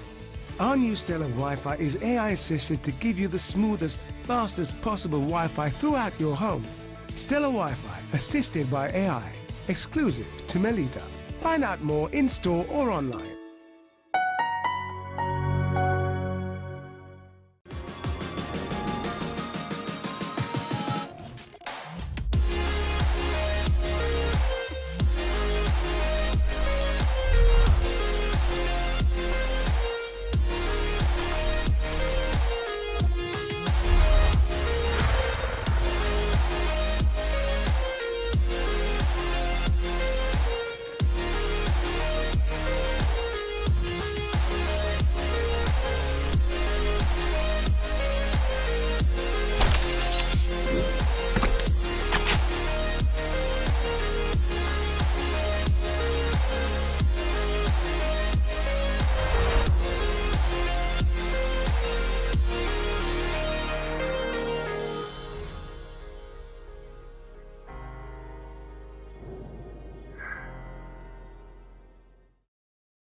World Pro Racing, where sim racing becomes real.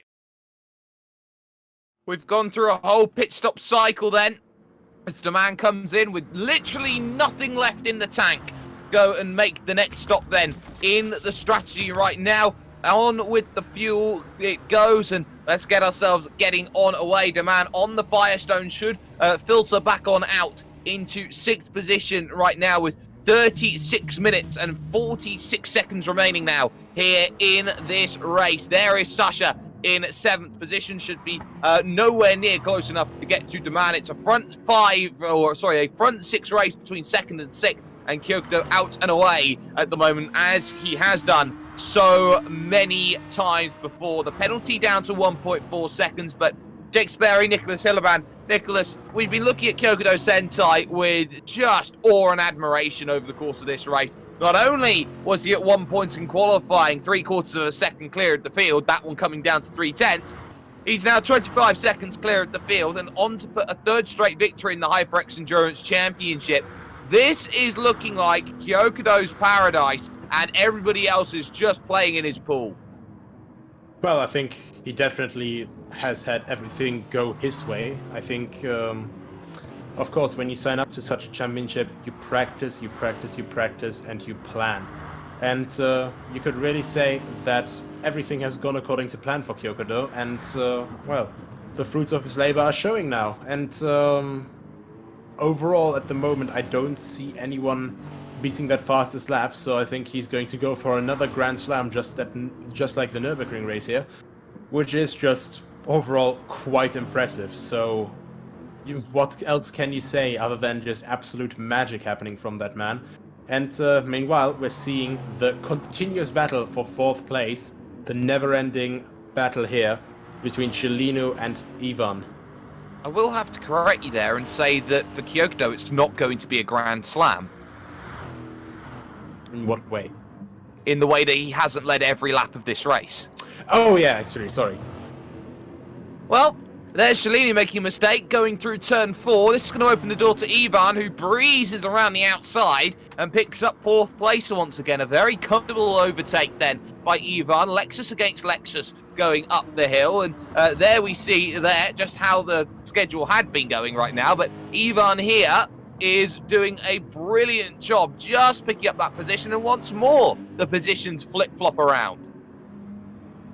Yeah, and I think we're going to see that continue for quite a bit longer, because overall they seem to be quite evenly matched on pace, and well, what else can you say other than let's see until the next pit stops how they will tackle that strategy once again.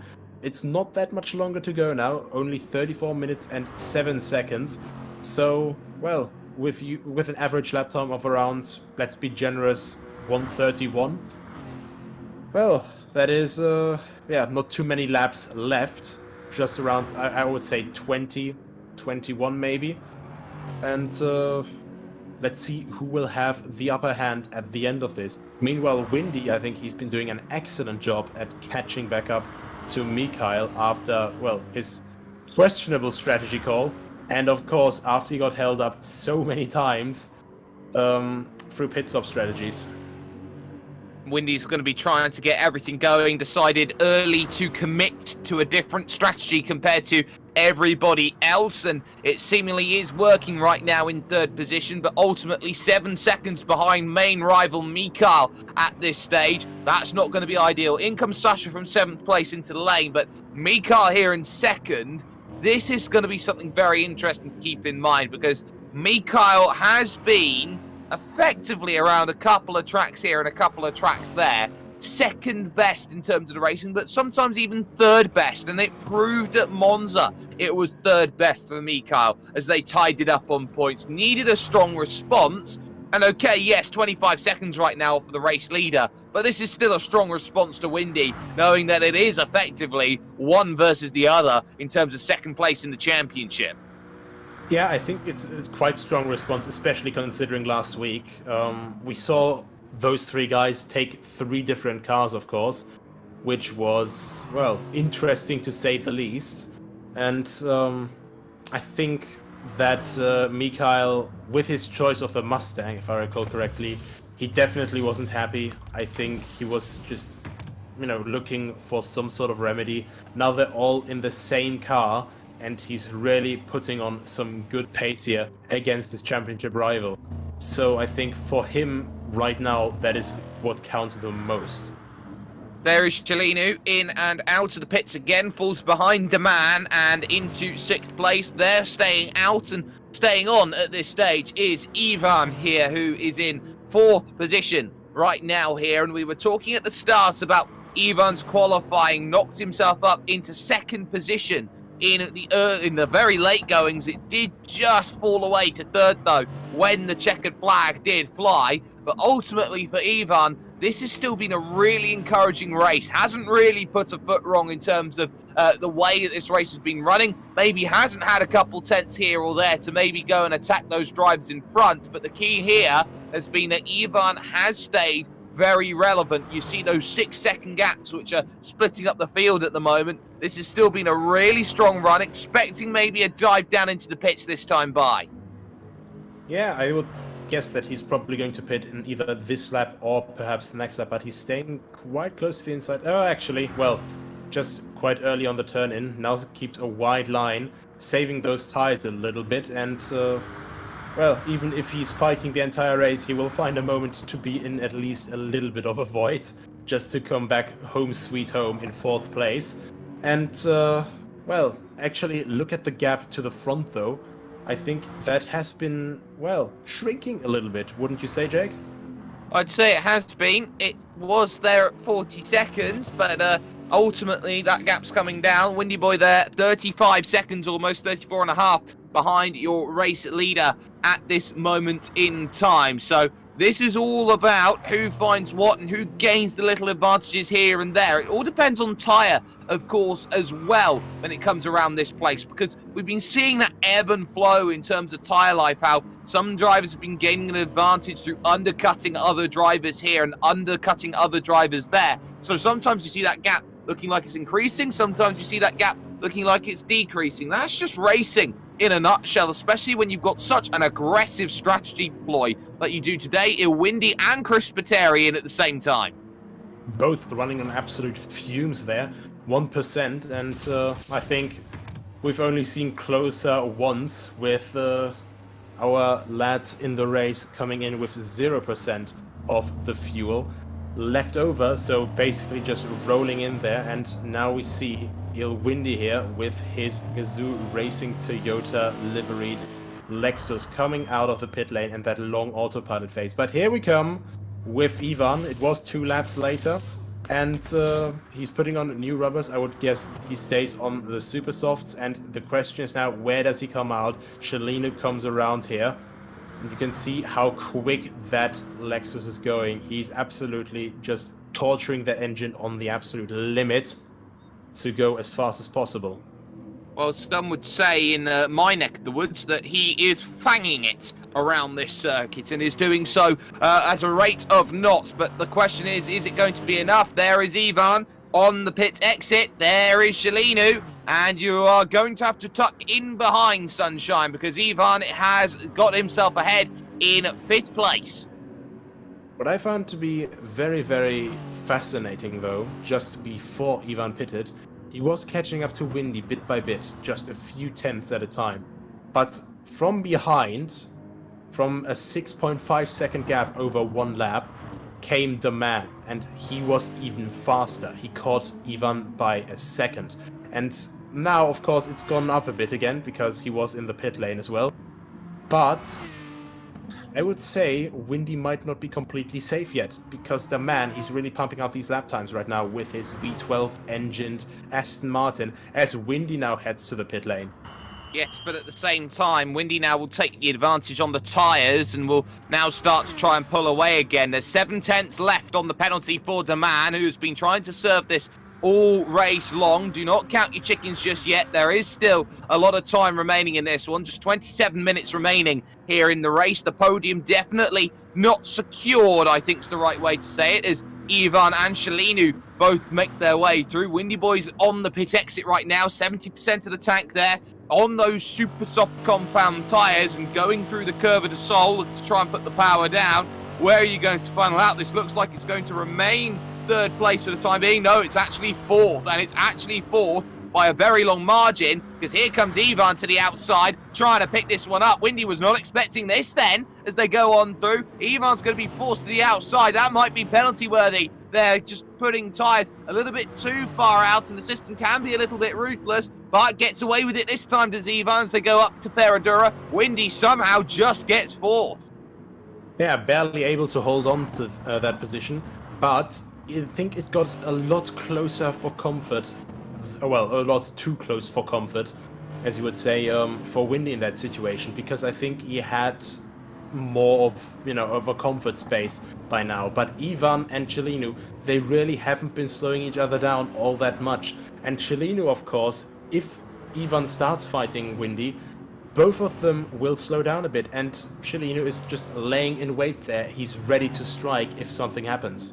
I believe the term is laying siege at this stage. You surround yourself behind a driver and you just wait for the mistake. You wait for the moment you can make that breach in and start your attack. That's what Cellino, I think, is doing at this moment in time. He is laying siege as they are side by side, almost there as they go on through. Windy Boy there in fourth position, having a nice run of things, and in fact it's now 0.8 of a second clear as the timing and scoring just went a little bit wibbly wobbly, timey-wimey over a little bit there. But Windy Boy currently in fourth position, having a really good run. Top two though, they look like they are very, very much secure right now. Kyoto 27 seconds clear of Mikhail in second. It doesn't look like there is anything in the world that is going to be stopping those two drivers finishing 1 and 2.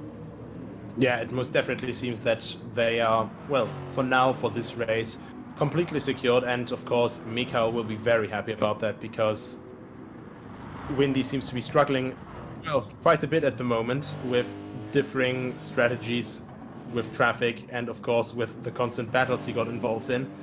And well, I think he's trying to salvage a good result out of this. He's doing a very good effort, and now he's gaining quite a lot of time on Daman, actually. That was a second just gone out of nowhere.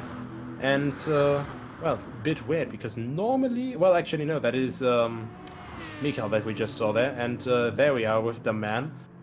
I think he may have lost a bit of time there with the back marker. I'm not quite sure. Old tyres. Well, old tyres, of course, as well. I think it's more old tyres than anything else. I think the traffic's been really good and well behaved over the course of the race so far today, as they have traditionally been here. And, well, that's definitely not going to help. Just running wide through the first corner, that's going to take a lot of time off the books. Then watch this all come down. 6.8, 6.3. That's a whole almost 1 second through that corner that has just been lost, the entire complex. So Windy will take those in the back pocket and gobble those up. But I think what's the key here for Daman is that they are on completely contrasting strategies because of that 2-lap stint that Windy Boy took earlier on. The key here now for Daman is going to be, well, how much time am I going to lose? And am I in a position where I can effectively put 2 stops in from now to the end of the race? That's what Daman's got to think of, and if there's enough gap. Kyoto's in on the lane right now, 1% of the tank remaining. Those Michelin tyres are going to be changing up, French brand tyres they are, and they are also the same company that produces the Food Guide Review, which of course is where all the fancy restaurants get their Michelin stars from. And away it goes Kyoto, back into the race lead. There is Mikhail. He's still looking to go through the Skidados boxes and those sorts of corners, which of course I would like to say, as Mikhail also dives down into the pits, is effectively Mark Webber corner, because Mark Webber's been caught in 2 huge accidents up that section. Oh yeah, definitely. In 2003 in Formula 1, of course, which then triggered an even bigger one, because yellow flags were waving. The entire track was littered in debris, and Fernando Alonso came around the corner, hit one of those wheels, I think it was, and flew into the corner even harder. And, well, then of course, I think it was 2014, wasn't it, when he had collected that Ferrari and, well, basically split a Porsche 919 in half.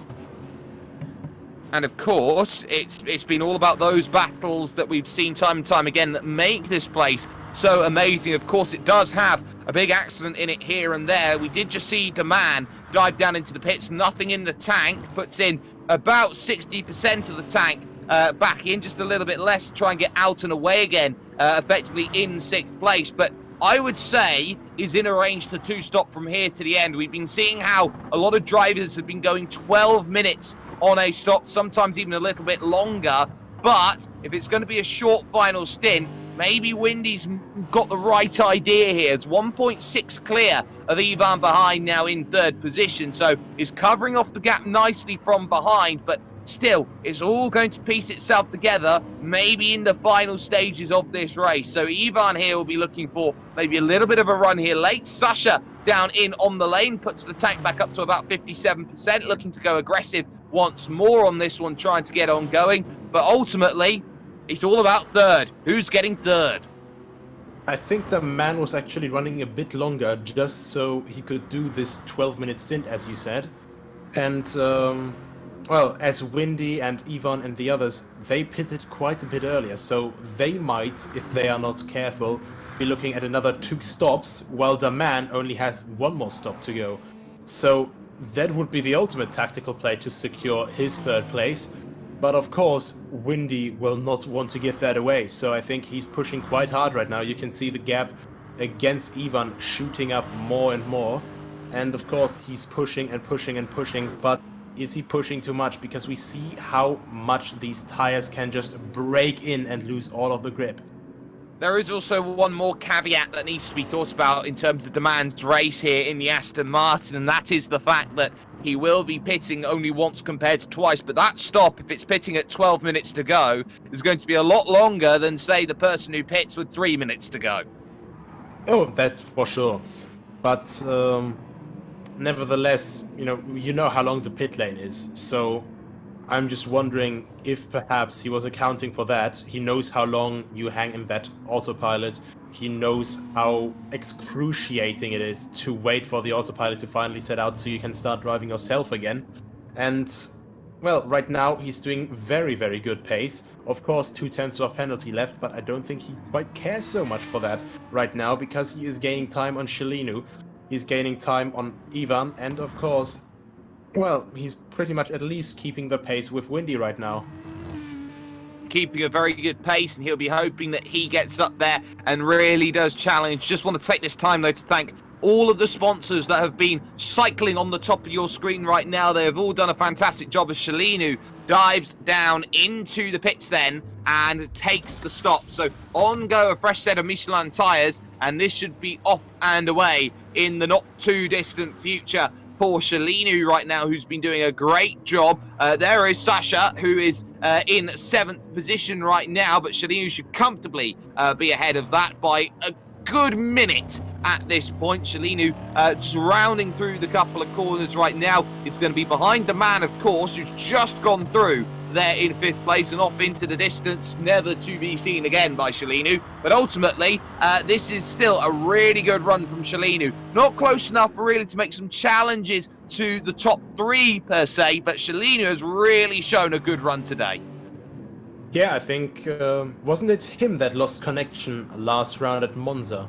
Yes. I think it was at Cova Grande, and we all wondered what had happened.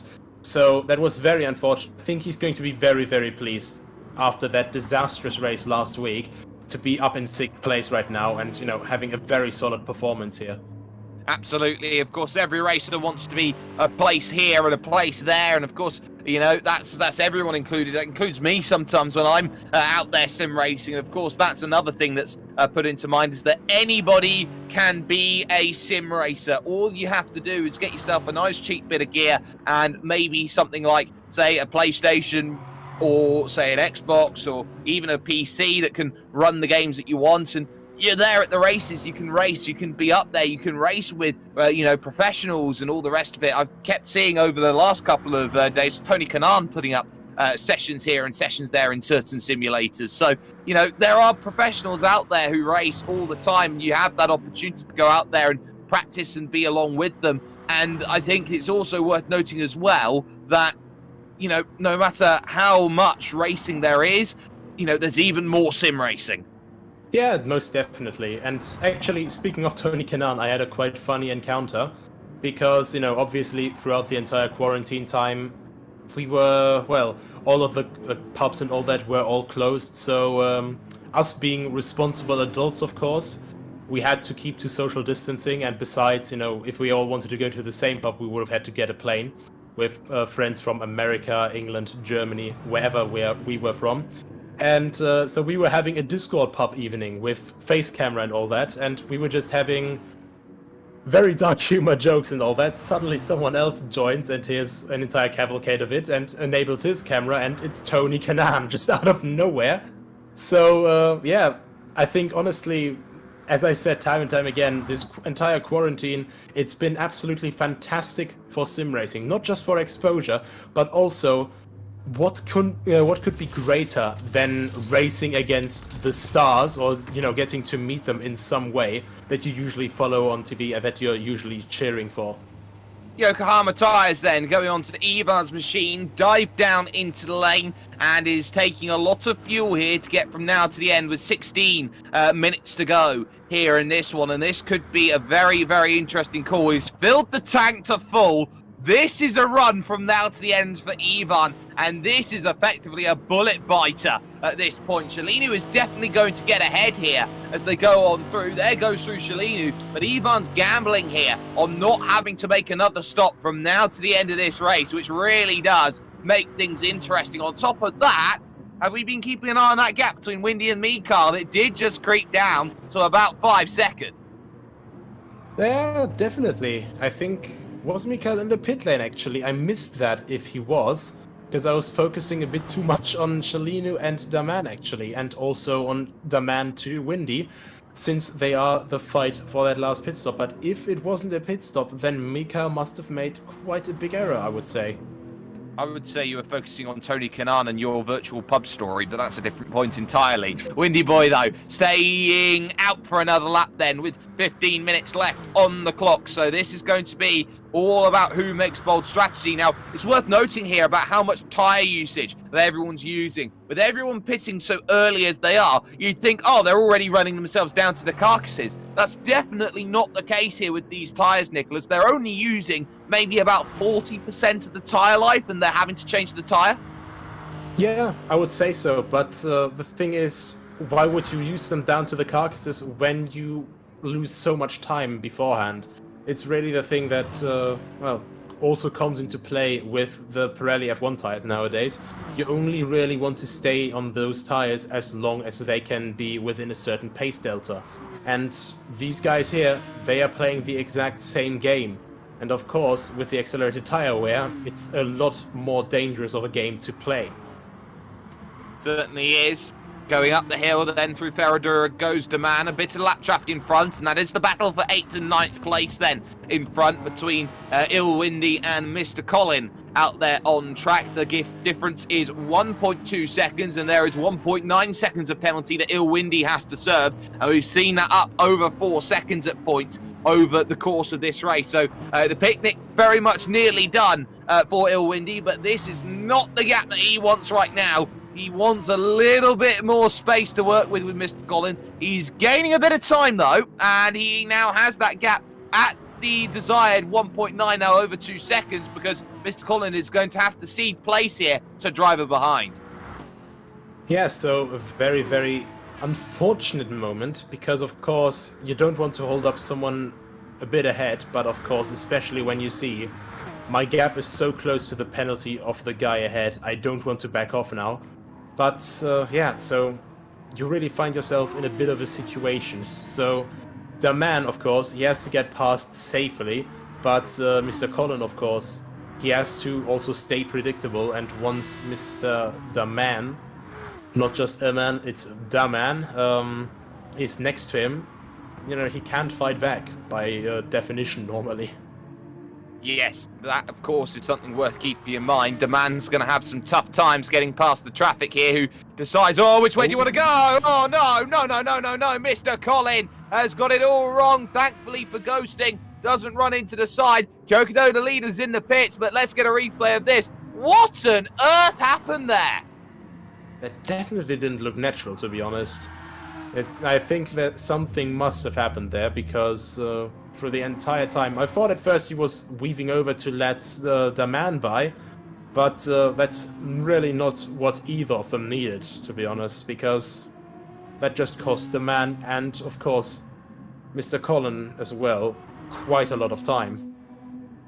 That's mental. I don't have an explanation for that one, actually. So that seems like one of those oddities. In comes Windy Boy from third place. We've seen Kyokudo in the pits, but Windy Boy now goes for a final stop with 12 minutes to go. Is on par, on strategy. Wants this to be a good stop from now to the end. Will fill the car up as much as it needs to make it home from this point onwards. And crucially, worth noting is when they start their last lap, that'll be it. 69% of the fuel tank is filled. Nice. And now looking to get out of the pits and get going. Demand, though, has looked to have made a stop then and has decided to come in. There's the fuel, and this should be a goodbye at this moment in time in the not too distant, well, now, in fact, it goes. So that will effectively mean that Demand is behind Shalinu and behind Ivan, but the good news is Ivan's the easier one to catch of the two. Yeah, that is definitely the case, but I would also say with the gaps currently going on, I'd say Windy would be pretty safe now in P3 for himself, so that is one upside for his championship chances for what looked like a very difficult race. And now, once more, overtake between Ivan and Shalinu, so that is very, very fun to see once again, this battle that has been raging on for, I would say, a good 80-90% of the race. Story of the race, you could say. Ivan and Shalinu, you cannot separate them. They've been battling. In from second place comes Mikhail Merchieka out there on circuit and trying to do something very well. A 10-second penalty will be added on then at the end of this race. It can't be applied in race, but it will be applied after the race for Mr. Colin after that incident that we've seen out there on circuit. So that one not ideal, but down in 10th place is Mr. Colin. That's not going to make a huge deal of difference to the overall race result. But Ivan then, on the brakes they go into the left of turn number 1. The right then of turn 2, of course, constitutes as the Senna S. Ivan at this stage looking quite nice here, but of course those tyres, the way he's filled up the car, this is going all the way to the end. 10 minutes remaining then in this 90 minutes race. We've done ourselves 8 out of 9 or 8 nights of this race so far, I think is the right way to call it. But Ivan here is now got to think about breaking away, building a gap then, whilst there's still life in the tyre. Windy here, 6 seconds clear of that in front. Should be safe, should be, could be, would be. Question is, will he? Yeah, that is the big question here. But I also think Ivan, he was on a heavier fuel load, and of course, he was on his current tires a lot longer. So I think he just had to get that move done as quickly as possible, because we know how wide he can make that Lexus, that already very wide Lexus in defense. So I think even when his tires die, for the entire second sector, he can keep Shalinu behind him, and as long as he doesn't make an error then at Jinsao, he should be staying ahead. But of course, we have to consider that anything can happen in these situations. They certainly can, and we've been seeing how all of these tracks have been absolutely fantastic to see. I do want to see, though, in terms of some of these series that we see on World Pro Racing with the Gran Turismo sport community, especially in Malta, I do want to see them tackle some of the not necessarily the realer circuits, but some of the more, I would say, fantasy-created circuits, because there are a number of circuits that have been in Gran Turismo that have made a huge difference to racing ideals time and time again. You talk about Trial Mountain, you got the likes, of course, of the special stages that have done well. One that really does stick in my mind is Tahiti Maze, which has been a staple of my memories for a very long time. And on top of that as well, you got tracks like Dragon Tail, which actually create some amazing racing here in Gran Turismo Sport, which is the perfect matrimony between real and virtual. Yeah, I was about to say Dragon Tail. Basically, Dragon Tail Seaside, the very nice mix between, just a normal classic racetrack, and then having that very, very narrow street section there with that high-speed bus stop chicane there. That would be very fun to see in these races, I think, especially because of all of this amazing, just, how do you say it? Elevation change. There we are. Just need to think of the English word for a second. Elevation change, something that we have plenty here, of course, in Sao Paulo already, But in Dragon Tail, it's another thing, because the off and on camber play is pretty much from corner to corner completely different. Well, it's going to be all about, well, who's next? There is Kyokudo Sentai, though. Look at the gap that is available to Kyokudo right now. It is 32, nearly 33 seconds out here at the moment, and this has been a case of another same story. Shalinu pits late then, and that will drop Shalinu down to probably 6th place here in this race with a late stop in the event. But Kyokudo here has just been walking away with another one, and this is the real one that will hurt everyone. They'd feel, those drivers behind Mikael and Windy, that they were close when it came to Monza. Here, no, completely different story. This was Kyokudo's from minute one.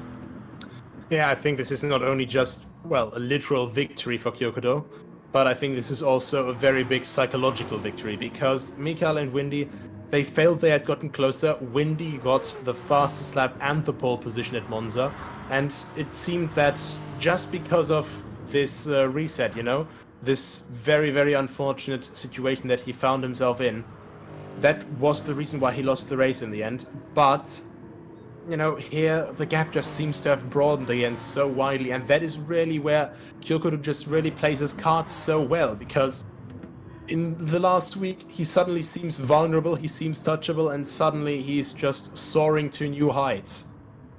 There's not much you can do when you show weakness. You've got to get back up onto the horse. You've got to get tougher. You've got to get meaner. You've got to get braver. You've got to get bolder. And that's what we've seen. Mikael's there in 2nd position, 13 seconds ahead of Windy Boy 97 in 3rd place, who he himself has 9 seconds over Ivan at this moment in time. This has been a case of Mikael now just taking a little initiative over Windy Boy. Windy Boy here has had to damage limitation mode his way towards that 3rd place and has had to do something very unorthodox to get to that 3rd. This is going to be a case of Mikael taking the battle here today, but in terms of mental advantage, I think Windy Boy takes more out of this.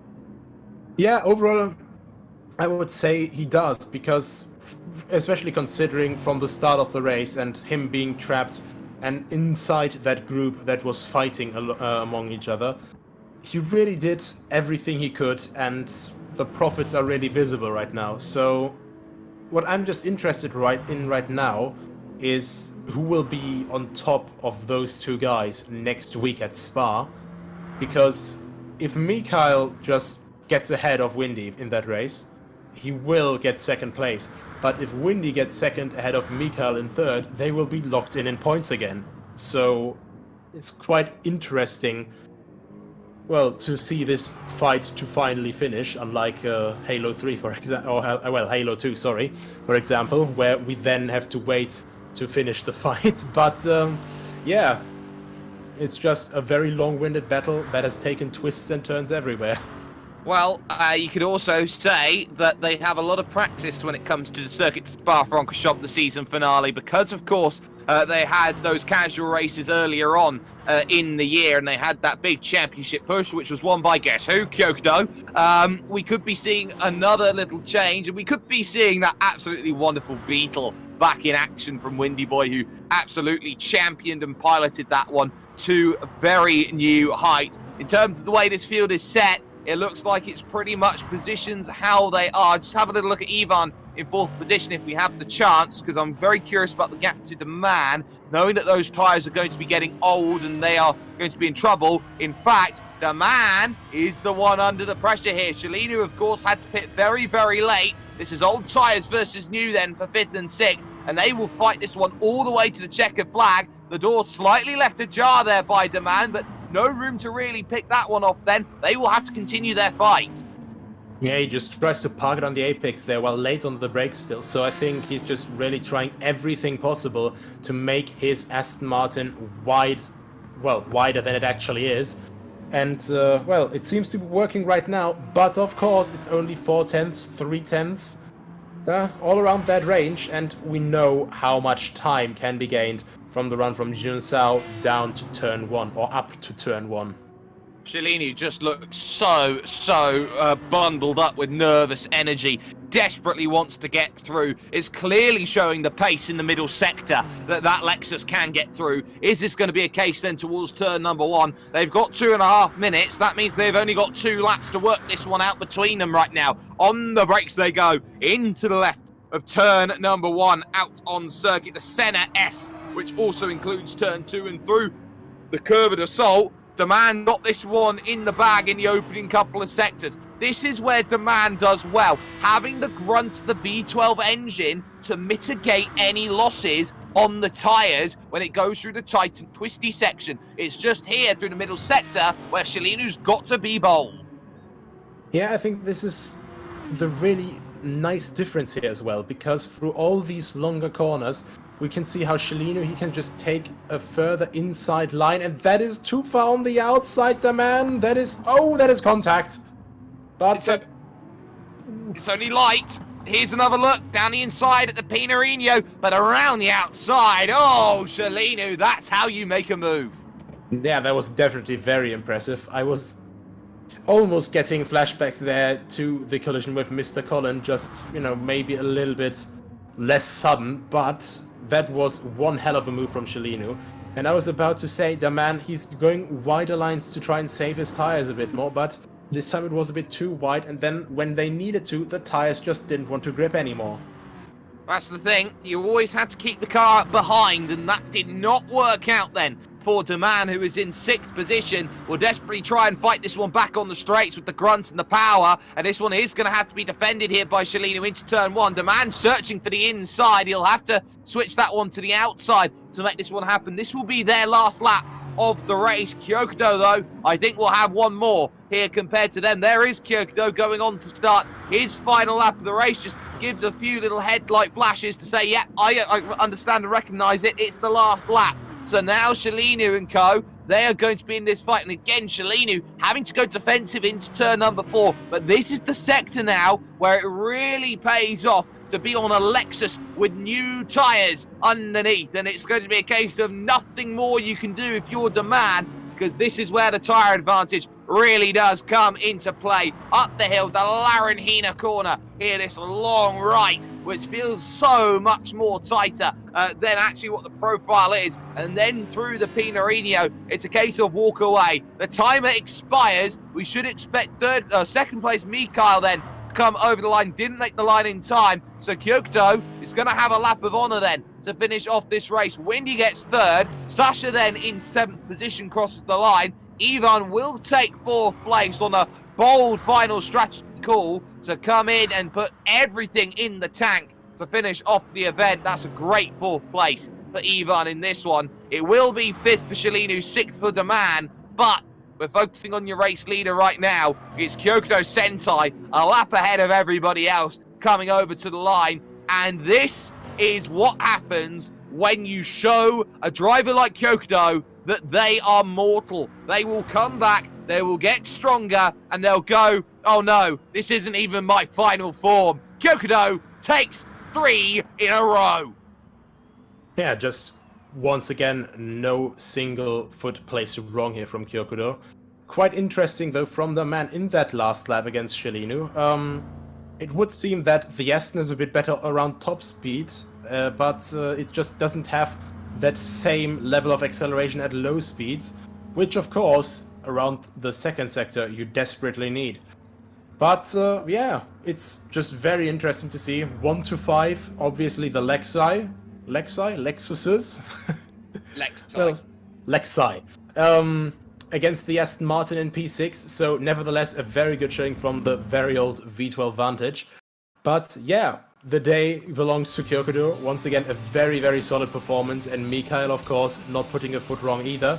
And Windy with a comeback, which honestly I did not expect. I thought this was going to be Ivan's big day, getting to 3rd place, but Windy, with a bit of off strategy, made it work. Absolutely, and that is what racing is all about. But we've had a look at the weather forecast for the final round of the championship, and well, I think it's best to say you need to get your brolly out because it's going to be raining. Umbrellas at the ready. That is going to be something definitely worth keeping in mind. But of course, it's not the only thing that's going to be going on with World Pro Racing. Come back tomorrow night because we'll have ourselves some casual Wednesdays and we're getting all of the German GT3s out for some amazing racing action. That one you definitely want to tune in on. The places you can tune in on, well, the same places you're tuning in right now. If you haven't already, you can like, share, and subscribe to World Pro Racing. And if you haven't already, you want to get into some racing action, go over to worldproracing.com for some action. Of course, there's sometimes a few prize giveaways that are going on out there, but if you want to join in, if you want to get in some sim racing action, that's the place where you need to sign up. A massive thanks, though, has to go to everybody going forward here with some amazing racing. I believe that casual race is next week even, but massive thanks has to go to the team that's been working hard behind the scenes, to the likes of Adrian Fagayo and George Muscat, who have been, of course, the stewarding team here behind this one. Justin and Nathan Mifsud have been on the cameras behind the scenes. Nicholas Hillebrand, Jake Sperry. Kyokodo's win again. And again, he has decided to step up his game, and everybody else have just looked around, and it's almost like they have just seen a whole new level hit in terms of the racing. Spa-Francorchamps, though, that's where the final round of the HyperX Endurance Championship comes to rest. The title not secure just yet. There is still one final 90-minute hurdle that will have to be negotiated. Where? At a place of all places, Spa-Francorchamps. We will see you there.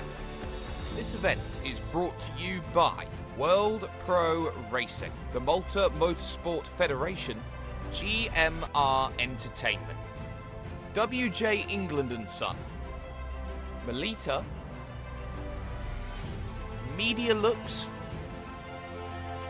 Restream.io, Gaming Malta, VisitMalta.com, and TVM Sport. This stream is powered by Melita, using Melita Gigapower Internet.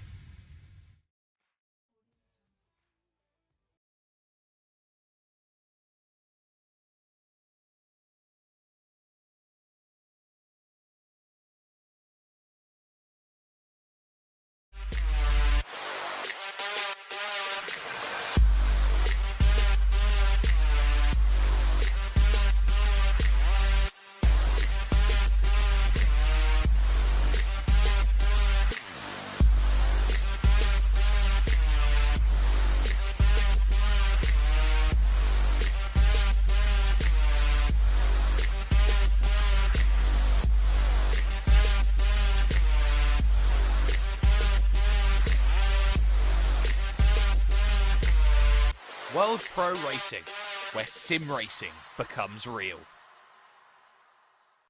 For only €5 a month, experience every high-definition moment on your TV, tablet, phone or PC. Great teams, great moments, and so much more. TSN from Melita is your ticket to stay in the game.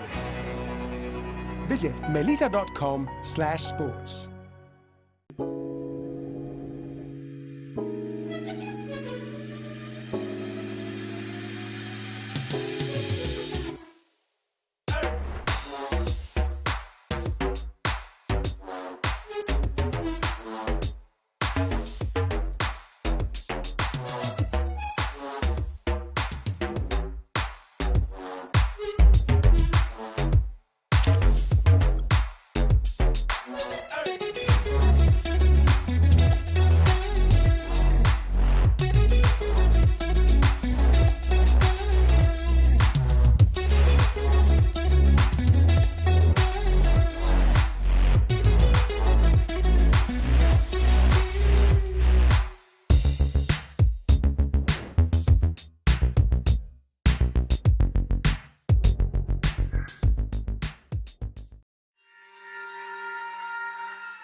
Senna was a god.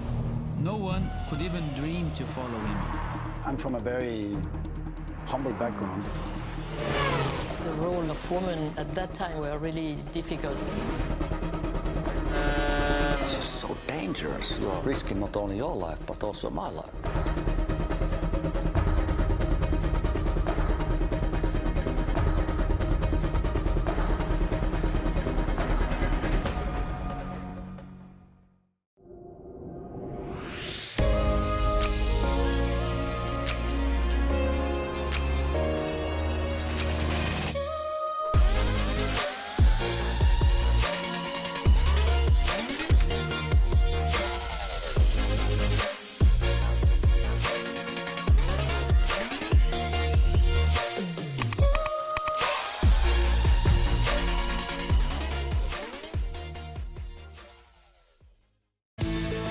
Wish your Wi-Fi network would just work in any room? Our new Stellar Wi-Fi is AI-assisted to give you the smoothest, fastest possible Wi-Fi throughout your home. Stellar Wi-Fi, assisted by AI, exclusive to Melita. Find out more in-store or online.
World Pro Racing, where sim racing becomes real.